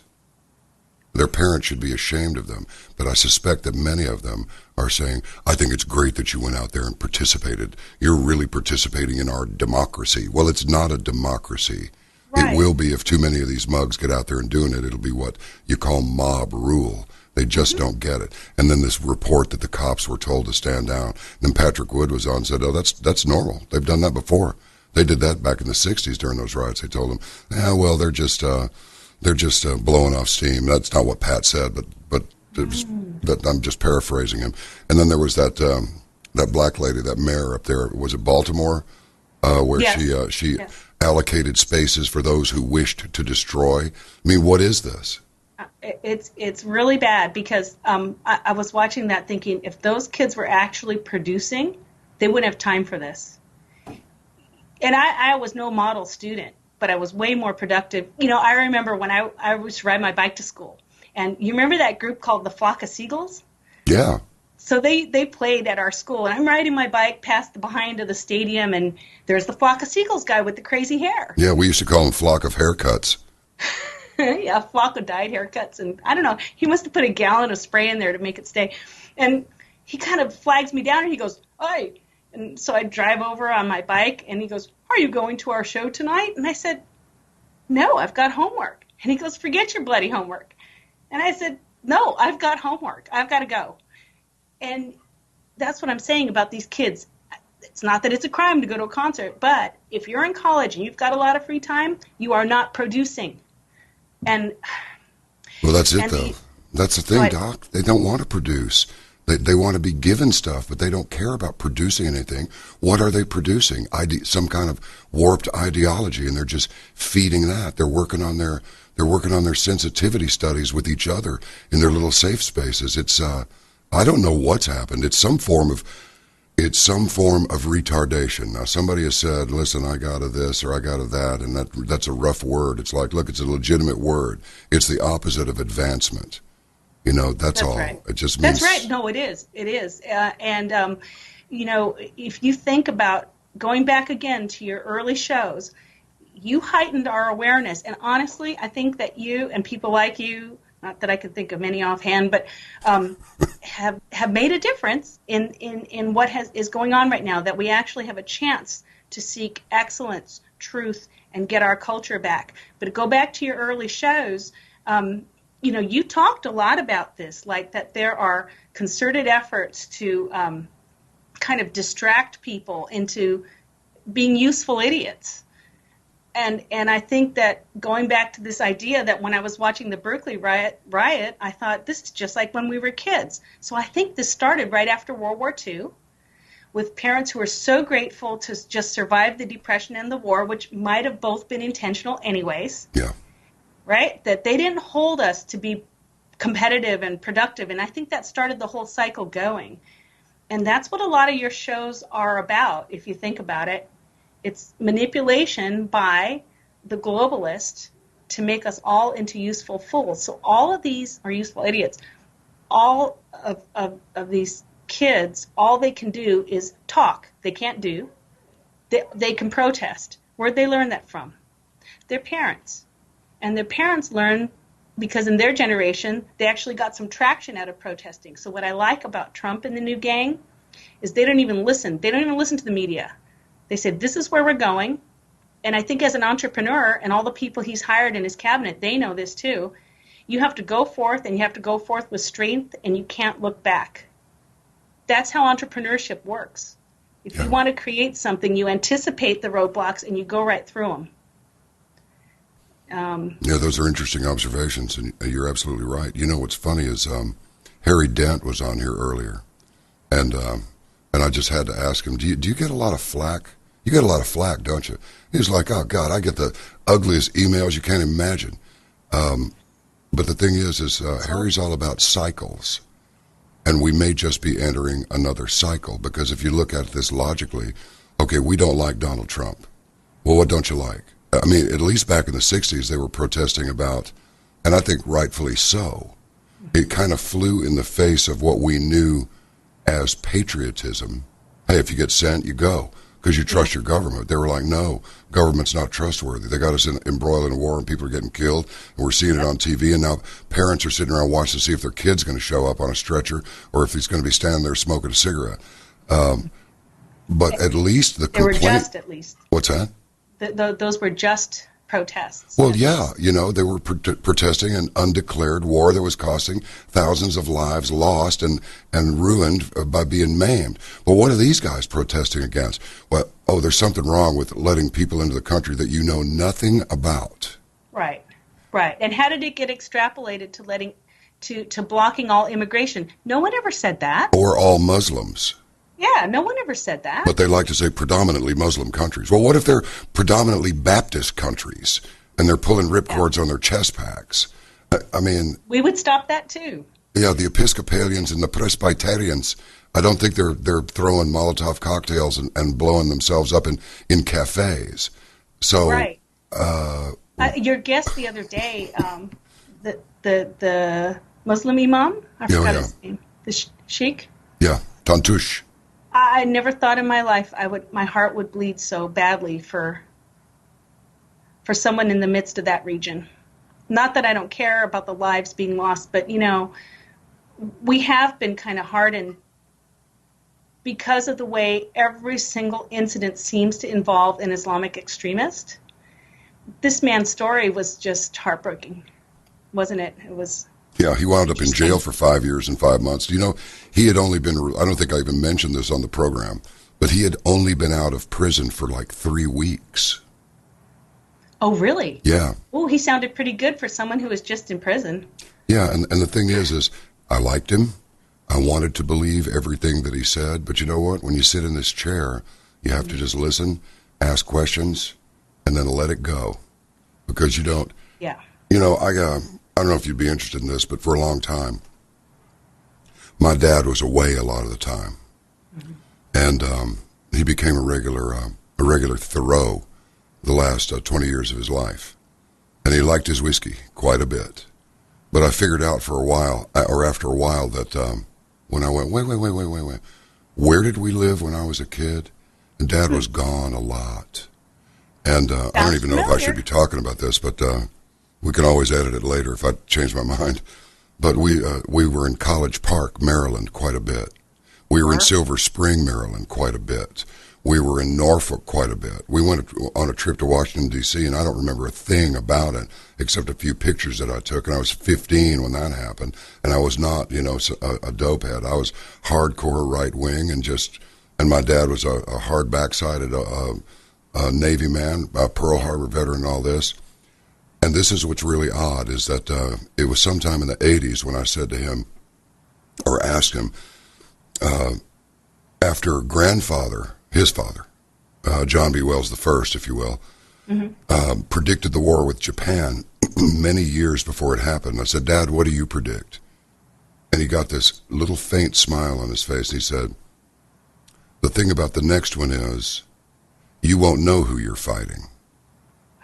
He was right. By the time he fast-tracked through submarine school in World War II. He was pulled off the submarine perch, and it did not return to its base after the mission. He was just summarily pulled off by his captain, not the captain of that boat, but his captain. And then on and on and on. He fast-tracked through the Masons. He was ready to go 33rd degree in 2 years, and then he just quit. So guess what I think my dad's job really was, because Silver Spring and College Park, Maryland, are both CIA towns. That's what I'm thinking. Absolutely. And Dad was as tough. He was 175 pounds, 6'2", every day of his life until he was 80 years old. And if there was ever a guy that walked this earth that could keep his mouth shut or keep a secret, it was Dad. He was quiet, intelligent, articulate, and absolutely the last person that anybody would ever want to mess with.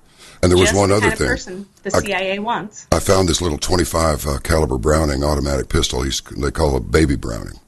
It's probably more dangerous to its user than the target. But anyway, I found this back a lot when I was just a kid, and I said, "What is this?" And my parents were alarmed because they were in the kitchen. I had this thing. They called me Skipper. I thought that was a goofy name until I realized that's what you call the captain of the boat, right? Call him Skipper. Didn't know that then because I was a child. That's really cute. So it's like, Skipper, put that down. So I did. And so as time went on, I asked him, where'd that gun come from? It was a friend of your father's who's with the FBI that asked him to keep it. Now, I look back on that now and go, well, that's a story that only a kid would believe. No wonder they told it to me. But it's taken me this long to put it together. So anyway, I'll stop now. But I can relate to it. And when you were a kid, you don't see what's going on. But now that they're gone and we're older, especially in light of what we're seeing around us today, it kind of all adds up. You know, I think I was mentioning that I think my dad had some sort of covert work as well. Very similar, gone a lot, spoke Malaysian, Russian, Japanese, and somehow lived in Asia when we were kids. And I remember before he died, he said to me that, though he called them the One Worlders. He said the One Worlders are going to have to go after the Islamic countries because they can't crack those cultures. And this was like 20 years ago. So I think that generation, that World War II generation, so you know how you were saying that our baby boomers were protesting Vietnam, rightly? Yeah. Interesting that their generation, I think that they were complacent. They thought that we were crazy, but I don't think they really thought we were crazy. I think they didn't want to tangle with the government. I think they were very patriotic. They kind of bought what was going on and supported what was going on, and maybe people like your dad and my dad did that kind of work because they really thought they were fighting on on the right side.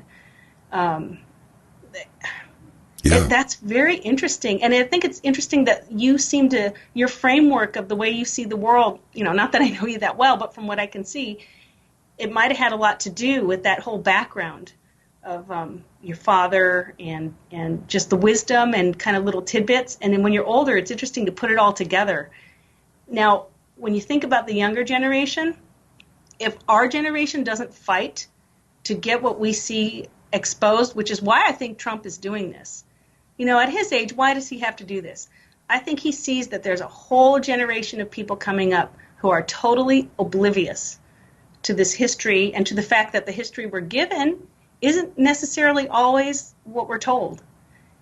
So really, you know, you and I are becoming old folks, but it's our duty to the next generation to fight this fight. And the fight is on. Ever since January 19th, the fight is on. Yeah. Yeah, the thing that gets me is the only reason I wound up telling that whole big story is I thought that was a very odd thing for him to say, is that you won't know who you're fighting. And we really don't know who we're fighting. He's right. I mean, everywhere you turn, isn't it? Yeah. I wonder what, did he expand upon that at all? Never. He never did. He didn't expand upon much. I keep thinking now, gee, I wish I'd asked Dad this, that, and the other. Well, it's almost like when I do a voiceover, I would go, you know, I wish I'd read this a certain way, and then I'll go back to the studio and listen to it, and I did read it that way.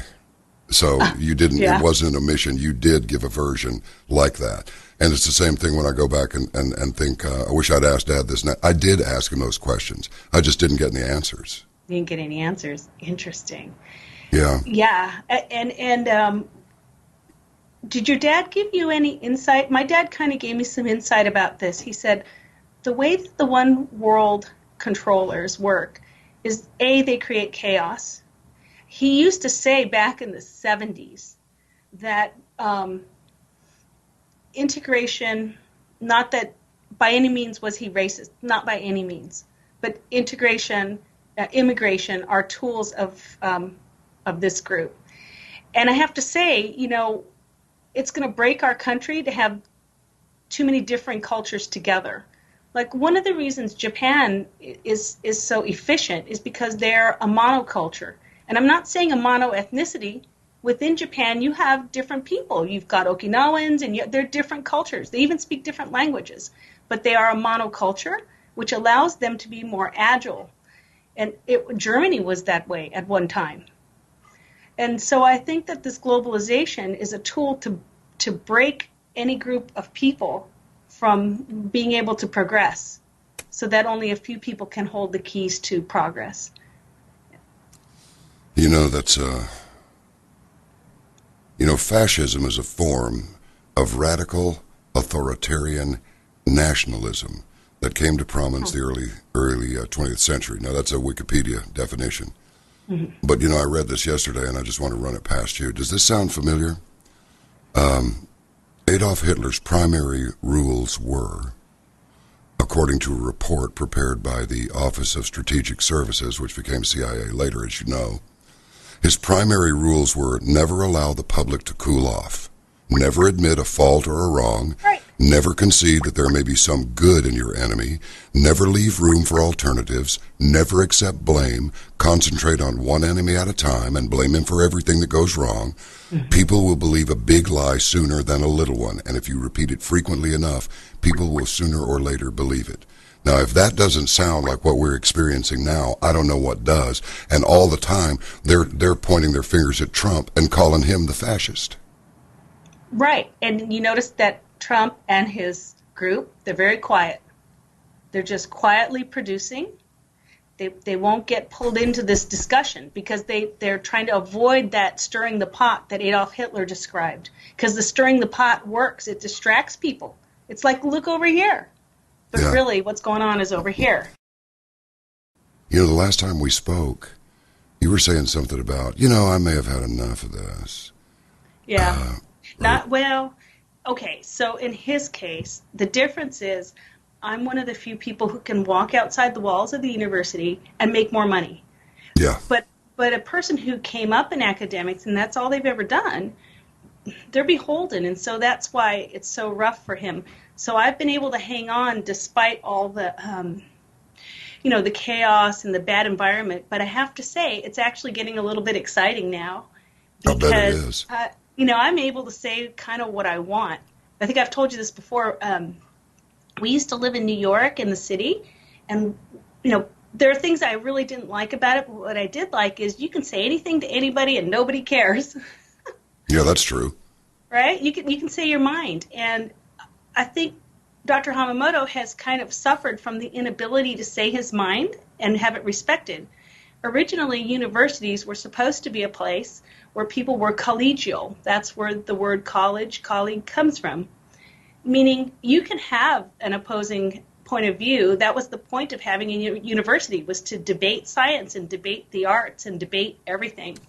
But that has changed, and now that we have this movement going on where, we have a new administration and there's a Brexit and there's people kind of standing up, we can say whatever we want now, and we're on equal footing, and we're respected a little more.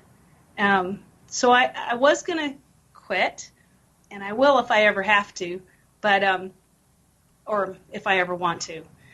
But I feel like we're on a mission now.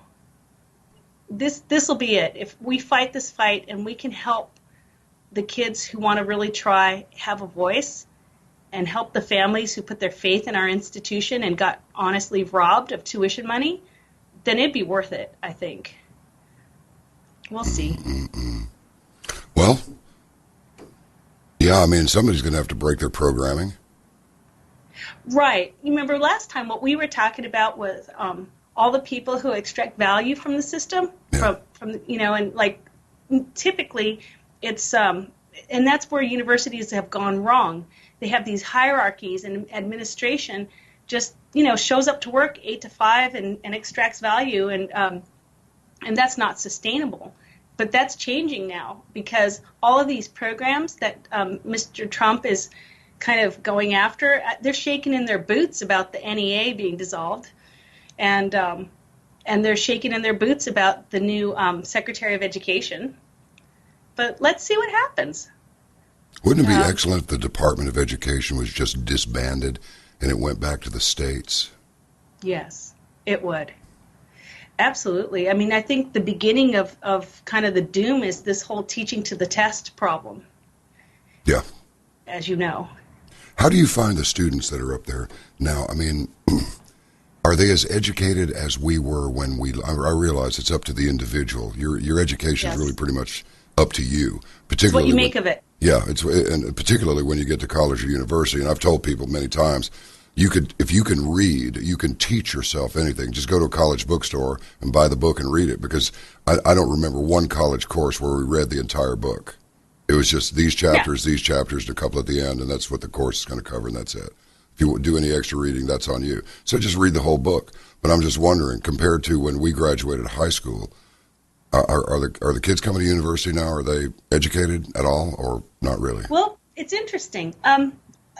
I remember running into my high school physics teacher somewhere later after I finished college, and I had told him, I got my doctorate. He said, fantastic. I said, do you remember? I was a horrible student, and he knew I was. And he said, yeah, but you know what? Your C in my class was like an A today. And so this was 25 years ago, and I could say that the students today are unable to write. I won't say everybody, but as a whole, unable to self-educate. When you write a syllabus for a course, it's almost like a legal document. You almost have to send it to an attorney, and write in for every provision, because if you don't, the student will actually sit around looking for a loophole to get themselves off the hook from maybe not making an assignment or something. So the difference between when we were young and now, yes, there's more technology to learn. There's more advanced math to learn, and they learn it younger. But we grew up in a culture that was different. We had to be respectful and emotionally mature and socially mature. We had to have some wisdom. And I have a hunch that that's not happening, or that's my feeling now. We place medical students out in rural areas, and some of the rural families host them because they're just grateful to have a doctor around. And I've had incidences where they've placed a student out in, Hazard County, which is way, way out in Appalachia, and the parents of the student will call and say, you placed my kid in the middle of nowhere, and I'm not okay with it. And, I'm not the one who takes call, our administrative assistant, and I've heard her say, well, you're kind of like, your kid's 35 years old. Why are you complaining? And so there's two things. The kids are coming up in a different culture in which they not only do they not have respect for the fact that they need to be self-starting and have some social intelligence and respect, but they also rely upon their parents to fix everything for them, which is why I think some of us have to stay in who care about mentoring the students and helping them be successful. I mean, I don't like to brag on myself, but I am really pleased that a lot of the students that I voluntarily mentored have gone on to become leaders in my area in geriatric pharmacotherapy. And that's because I didn't get paid to do it. I volunteered to take them with me 8 to 5 every day for a month. It's much easier to work without a student tagging along with you. Oh, I'm sure. But if we don't do that, we're not going to have any leaders. And I think you've heard Silicon Valley, they're complaining about this immigration policy because they're very fearful that they're not going to be able to hire the technical help they need from poorer countries. And and that's how they're making money. Well, like I said, in some ways it's our own fault because our own education system has made it so that there aren't enough kids who are technically savvy or willing to work for less. They all want to start at a very high salary. They don't want to work their way up. Of course not. So that just makes it so that everybody can come from, India or other places where people are grateful to make more than, $50 a day. Yeah, you can hire, if you contact a call center over a credit card or whatever it happens to be, chances are the person that you're talking to in Bangladesh or wherever, or Delhi, they probably got a master's in business administration. Mm-hmm. You know what I mean? You can literally hire highly educated people for like $15 an hour to do this stuff. And $15 an hour, it goes a long way. Exactly. And we are in a fight to protect our culture. And this is not, I'm going to reiterate, this is not a racist statement. We're here to protect our culture. And we're going to lose it if we don't watch out, because the other countries are hungrier than we are. And you remember we were talking earlier about how Hitler said, let's, create chaos. And while we're creating chaos and keeping them busy, like the protesters in Berkeley, the government's just going to do whatever they want. Well, that's what's been happening to us. Our kids are so distracted.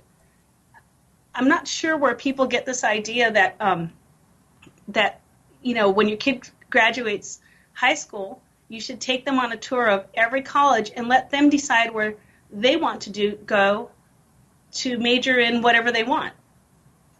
To me, that's a foreign idea. I'm not saying it's a bad thing, but if you think about it, I can't think of a country in the world that's struggling who would let their child do that.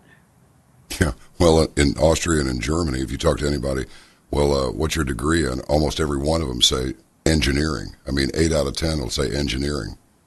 Yeah, and what's interesting about that, because you've been around and you kind of know this, and I have family in Europe. Like, for example, in Switzerland, after the war, they were very poor. They didn't have any natural resources, and their government made a concerted effort to make sure that they had business and education supported. And I think people don't realize Europe was struggling very badly after the war. For sure, the kids who are in college, who are my students right now, have no clue. They think Europe's so progressive. What they don't understand is that Europe was desperate, and it was our American culture that rebuilt them.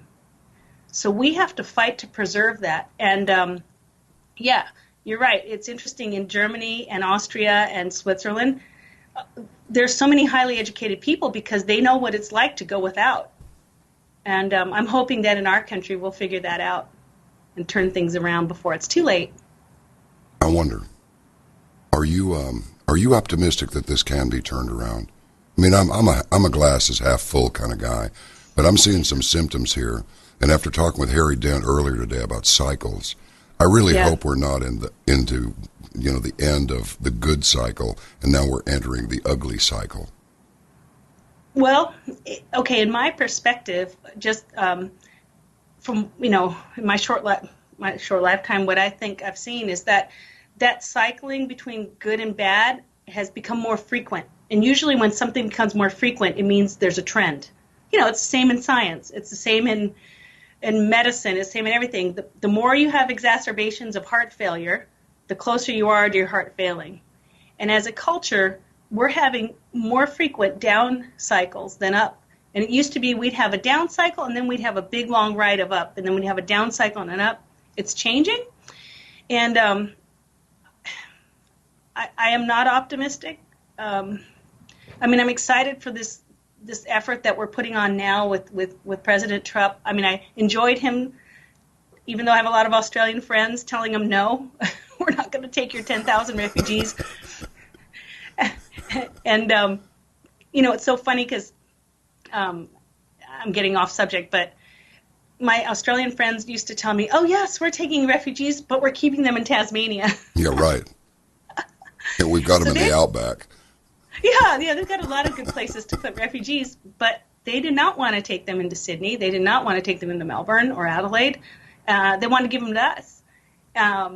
So I'm glad that Trump is tough. I fear that the people who want to protect our way of life are outnumbered, big time. Well, the bikers for Trump called themselves a wall of meat.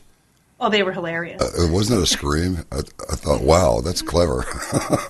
So maybe that's what's needed here. But that was very heartening, wasn't it? That these guys would go all the way over there. Yeah. I wish I had time. I'd have ridden myself. I really would. But it wasn't possible. And I'm not going to cheat and have the bike shipped up there and then get on it to go right. No, that's not it. That's John. being a phony. I'm not going to do it. Stick it on your plane and fly it over there. Yeah, all the way in or all the way out. So on that one, I was all the way out. Well, look, thanks. It's always just a joy to speak with you, and and if I don't mind to just gush here. I mean, I don't mean to, but I don't mind gushing. Let me be completely honest. You're so bright and you're so on it, and you're so dedicated. And you're a real teacher. You're a real educator. You're not a figurehead. And I'm saying what I think, and I have said. So God bless you, and let's talk again soon about some of the interesting times that will be rolling out. I mean, I say again, this is just week 2. Week Can you 2. believe it? And the world is catching itself on fire and about to jump off the Hollywood sign and the Brooklyn Bridge and everything over the new president. Really? I got a feeling we're going to have a lot to talk about in the weeks and months ahead. Well, that's called natural selection. That would be our only hope. And wait. If anything comes up about medications or healthcare, I'm watching it. Okay. Okay? You be careful out there. All right. Thank you. Thank you. Bye-bye. Have a good night. Bye. I've got it. A new slogan for the progressive left. Extinction beckons. So be careful. Hello again. Hey, how are you, sir? I am doing okay. It's snowing, but I'm fine. Do you want a video or just audio? Oh, video's always great. Oh, okay. I'll button up this. I'll look too redneck here. You look like you just got off your Harley. I like it. Yeah, it's something like that. It's All right, let's roll it. okay. Oh, we are rolling. Well, David, how are you? Thanks for coming to our little birthday party here and coming on for a few minutes. We're having a big time. First day of year 4. Wow. Fantastic. And congratulations. And you deserve it. And, all you do and all you've informed and your open-mindedness, I mean, you're really a thought leader. And I think the best thing I can say on your 4th anniversary or your 4th birthday is, you remain open-minded, skeptical to some degree, as we all should be. Use discernment, but you're willing to listen before you make up your mind. I hate everyone's got an opinion, but an informed opinion, a studied opinion after you've taken the time to make a decision. And I really think you're a leader in that. So congratulations from me to you. Well, I appreciate your saying that, although I have declared 2017 to be the year of intolerance, because I think we've tolerated just about enough of this nonsense. Agreed. The pendulum swung way, way, way too far one direction, in my view, and it's certainly swinging the other direction now. And let's just see where the balance is. But we certainly have seen some changes already, have we not? Yeah, this. I've been kind of beating this horse all day today. But what are your impressions over these this idiotic conduct of these people rioting and these threats against Mr. Trump and everything else? Well, I've given a great deal of thought to this, and I need to do a little more study, but since I have delved into it, what I really wanted to get to, John, is what are the core beliefs or essence? I think essence is a good word. What is the main essence of capitalism? And you could argue that it's greed. And then, what's the core essence of socialism? And you could argue it's jealousy. So, what is the perfect system? I don't know. But a free people have the best chance to develop among themselves the best system. And the best system so far is proven without a doubt to be a free market system. Does that mean you get rid of the scoundrels? No, you can legislate honesty. You can say everyone has to be honest. Doesn't make a damn, because there's dishonesty throughout humanity. It'll always be that way. So coming back, if I'm correct, and the impetus or the essence of socialism is jealousy, they're out there because they didn't get treated fair. They didn't get the right job, or didn't have the right parents, or didn't get the right genes, or didn't get the right this or the right that. You know what? The first thing I taught my 2 daughters, and I have 2 girls, no boys, was life is not fair. That's the way it is. Get used to it. And that you're going to have a much better life if you understand that. So you get me on a rant already. I'll give it back to you, but that's the way I see it. No, I think you're absolutely right. I mean, to protest against, well, it's all being spun. It's a Muslim ban, not a ban from 7 countries. It's a Muslim ban. And it's a great idea, damn it, to bring people into the country, nothing about whom you know, nothing. You know nothing about them. Let them in, come on. And the thing is that they're quick with we're not going to live in a fascist state, but they're the ones behaving like the fascists. It's the weirdest thing I've ever seen. I mean, there seems to be like an average. I think if you took all of these people together and averaged their IQ, it would come out somewhere around room temperature. Yeah. Sorry, you're making me laugh. They don't really think it through. And what really galls me on a lot of things was, first of all, the idea of the founding principles was that citizen is the highest you can be. The highest is citizenship. The president, vice president, the Congress critters, the senators all work for the citizenry. That was the idea. That's the idea of a constitutional republic and the rule of law. Now, here I'm going to go a step further, John. The rule of law under citizenship and the principles were the same rules, laws, and accountability for everyone.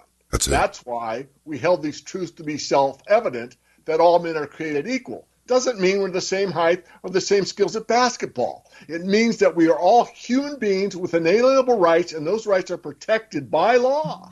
But the same rules, laws, and accountability apply. And then Clinton has the gall to say, we are a nation of laws. And she is treated differently with different accountability than everybody else is. What the heck? That's galled me. What really galls me further, since I'm ranting so hard, is that the idiots on the left don't even see it. Yeah, I mean, how do you... You know, a friend of mine who's now passed away said something very smart. He talked like this all the time. His name was J.B., and he was a descendant of a famous banking family. And he would say interesting things like, I'm at war, or my backside's aflame, or things like that. And one of my favorites was, they're quivering in their jock straps. I always thought that was a good one. Wow, they are nervous, aren't they? Well, one of the most genius things and obvious things that he ever said was the only way to deal with stupidity is to distance yourself from it. But unfortunately, the society is infused with, it's not ignorance, it is wanton stupidity. And I don't know how we can shift anybody. I don't know how you can persuade somebody to even take a look at an alternative point of view, take a look from an alternative point of view, if they're not willing to. Yeah, one of my best mentors was the late, great Harry Brown, wrote many books, How to Prosper in the Coming Depression, How to Find Freedom in an Unfree World, and many more. And one of the greatest things I admired about him was that he could sit across from somebody with a completely different perspective and be the gentleman the whole time, never even raise his voice, and actually trap them without them realizing it, that their own argument was full of holes. And but it's hard to get these people to do that today. I think because of the emotion overrides the intellect, that all they know to do is these cute little sayings that they have, that you're homophobe or you're anti-Muslim or anti-this or anti-that. And all they have are these three-word mantras that they've memorized, and they can't listen at all. And one thing about me, good, bad, or indifferent, is I look at a lot of stuff from the left. And I do that, one, to make sure that I'm not missing something, and secondly, to see what the fallacies are in our arguments. And, for the most part, I think some of them, and it's less and less all the time, John, I want to be clear, have a pretty good heart. And that's, again, less and less now. They're turning very, very mean now. But they have no conception of how the world really works. And that's what wisdom is. It's working with the world so you can make it better. And going back to free market capitalism, it has a presupposition in there. I mean, when Ben Franklin was asked by that woman purportedly, what have you given us? And he says, a republic if you can keep it. The part that many people don't understand was based on the presupposition that we have a high moral character when we're educated.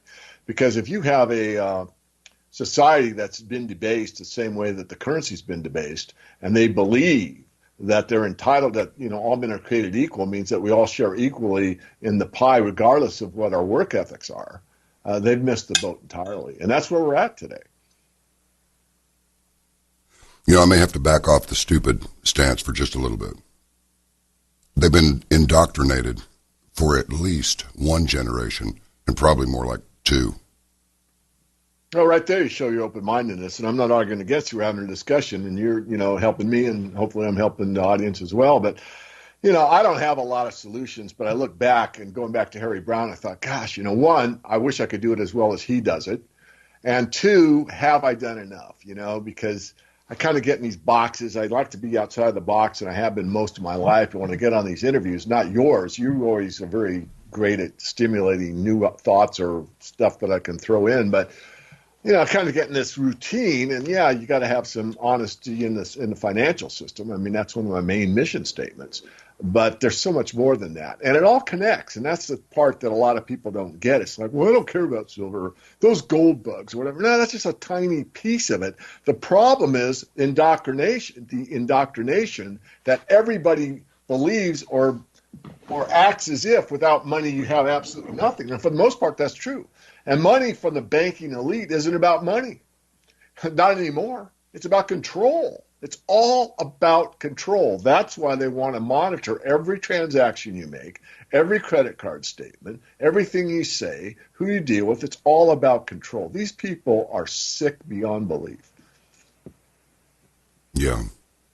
Well, look, I don't mind the sledgehammer approach either. My deal is like, if something's messed up, tell me that it is. If I'm doing it, tell me that it is. Show me what you're talking about, and I'll correct it.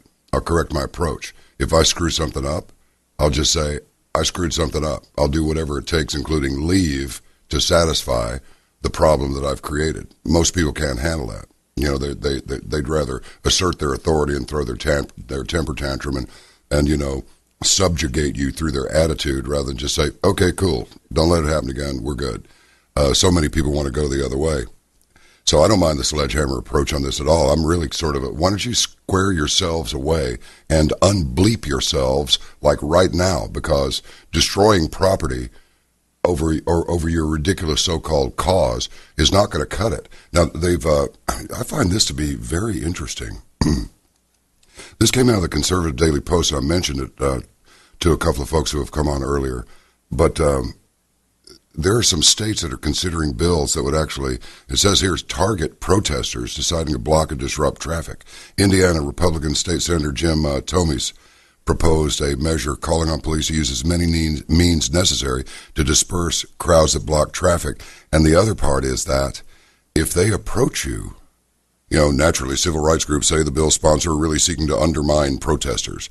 They're prepared to fight these bills in court should they become law. And the author writes here, no, you morons. They're designed to stop protesters from interfering with people that don't want to be there.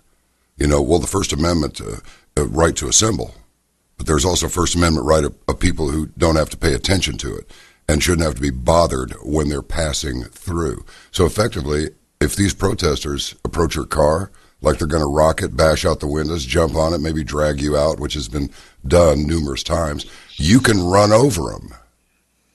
And I think you should be able to. But I can tell you this, I'm not going to let any law stand between me and getting home safely. It's the old, I'd rather be tried by 12 than carried by 6. Yeah. It's tough. The emotions get going on both sides. I'm trying to stay objective. It's tough. Me too. For example, just the free speech thing. I did an interview with a young man and just a few nights ago, and I don't like looking at the comments because I'm still a little sensitive, believe it or not. And it's just all these nasty comments. But you know what? I defend the right to say it, because if I didn't, I'd be a hypocrite. If I really believe in free markets and free speech, I said, well, take that one off. No. Don't. I mean, very seldom do I take one off of mine. I don't have time for it. I have a woman I pay that looks at them. If they get really, really foul with, all kinds of F-bombs and stuff, then we usually take them off. But, if they just are normal language and they hate my guts, we leave them up there because, I'm a free speech, free market guy. Going back to what you said about blocking traffic, that's really tough.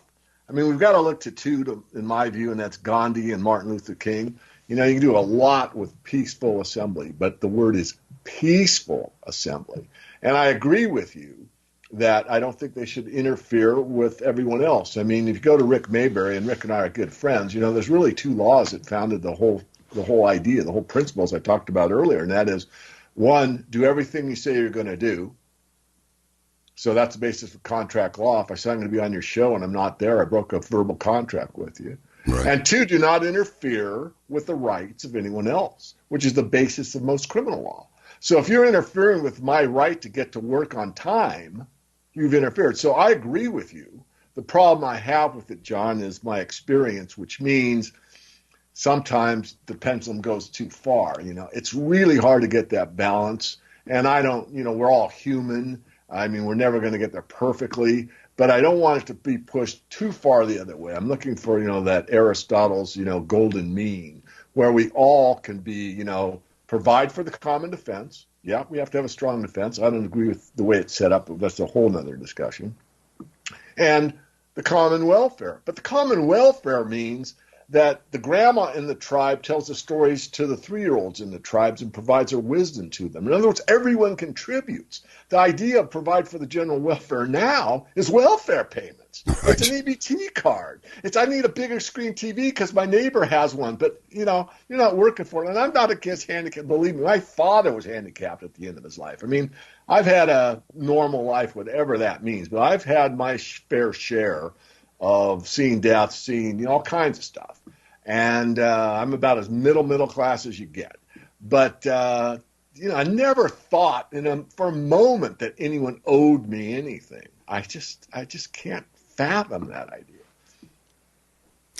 Yeah, it's interesting. The only thing that's a little disappointing as far as this First Amendment thing, of course, burning a flag is now, well, that's free speech. No, it's not free speech, not speech at all. It's burning a flag. So you're just a disrespectful putz for doing that. Okay, well, it used to be against the law. I don't think anybody should necessarily go to jail for it.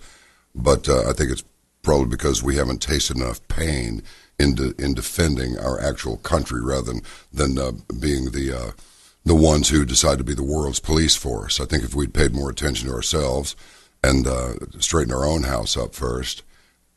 And anytime we go to war, we declare it, or we have reasons for doing this, or don't do it. But these various police actions and so forth, now it's diluted everything to the point where now, your First Amendment right, your freedom of speech that's perfectly fine, just as long as you don't say anything that we don't like.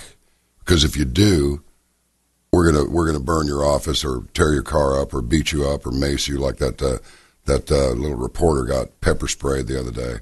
I mean, what kind of behavior is this? I think I don't know, man. I just keep my Ray Donovan edition baseball bat oiled up and ready to go because I'm not going to put up with any of this. I'm not going to make any trouble for anybody, but I'm not going to deal with those people nicely. You can't talk them out of it. Because the sick thing about it is they think they're right. They're convinced they're right. Yeah, again, it's all an emotion. They've cut off their intellect altogether. The ability to think it through doesn't exist. They might after they're arrested and they're in jail, or maybe not. They maybe feed on their emotions and get even angrier and do even stupider things. I don't know. I'm going to slip into a real quick story, but back when Harry Brown was still alive, we went to the, I forget what year it was, but probably 2000 or 2004, something like that, with the George Bush elections, and I was in Miami, Florida. We went over and talked to the Libertarian candidate and the Green candidate. I'm more Libertarian than Green. But there was George Bush across the street, and I'm looking at these cagey things with this cyclone fencing or whatever you call it, and I go, what is that? Now, I've been looking at this stuff for most of my life. I mean, I woke up at a very early age because of my fascination with the money. But regardless, they say, those cages are free speech zones. I said, free speech zones? What's that? What are you talking about? Yeah. So you have to go in those cages if you want to protest or you want to say something anti-Bush. Wow. And that's where my heart went into my stomach, because that was the dividing moment for me, John, where I go, wow. A free speech zone. That's gone further than I ever imagined. Because I believe in the principles that this country is founded under, and I still do. But, to think that we have them is ridiculous. Not to say that what's going on now might bring them back, but people don't cherish what we need to cherish. I mean, the ideas and the principles that we've given up without a fight for the most part. It's only when losing something that you can find it again. And these people that are, calling us fascists, and they act like it and they can't even see it. That's kind of sad. Yeah, it is. Well, it's too bad that you don't know what you had until you've lost it. And if you combine that with, so this constitutional republic is not worth holding on to, it's pretty hard to tear it down. But I bet it's a lot harder to tear down the monster you replace it with. Yeah, no, that's the problem. History is very, very clear. And once you lose it, it's very, very difficult to get it back. Basically, all of history, we don't know what happened, pre-flood really, but in recorded history, what we do know is that we're an experiment. I mean, the idea that you could be self-governing and that the republic was there, again, with equal rights, laws, and accountability for everybody. And it worked pretty darn well when we had a Bible in one hand and people were really educated. I mean, I'm going to go on a digress here real briefly, but I forget the exact year, but somebody that graduated from like the 8th grade in like 1888 is equivalent to like a master's degree now. It's unbelievable how dumbed down we've become. Well, look, I suppose you realize you're an American patriot and that you are of a very high value. So I want you to just stay safe out there. And I know you won't go changing, so I'm not going to even say don't go changing. Although, oops, I just did. And listen, thanks for coming on the program. Thanks for the birthday wish. And we'll reconvene at a near point in future, all right? Thank you, John. Appreciate you having me on. Well, I appreciate your coming on. Take care out there. Okay, bye-bye. Bye-bye. Well, thanks to everybody who joined us on the program today for our birthday observance. And thanks very much, and most especially to you for making it possible. 3 years, first day of the 4th year. Wouldn't have been possible without you. Absolutely the best job I could ever have hoped for, working for the best people I could have hoped for. Thank you very much, and let's just remain faithful to our credo, right?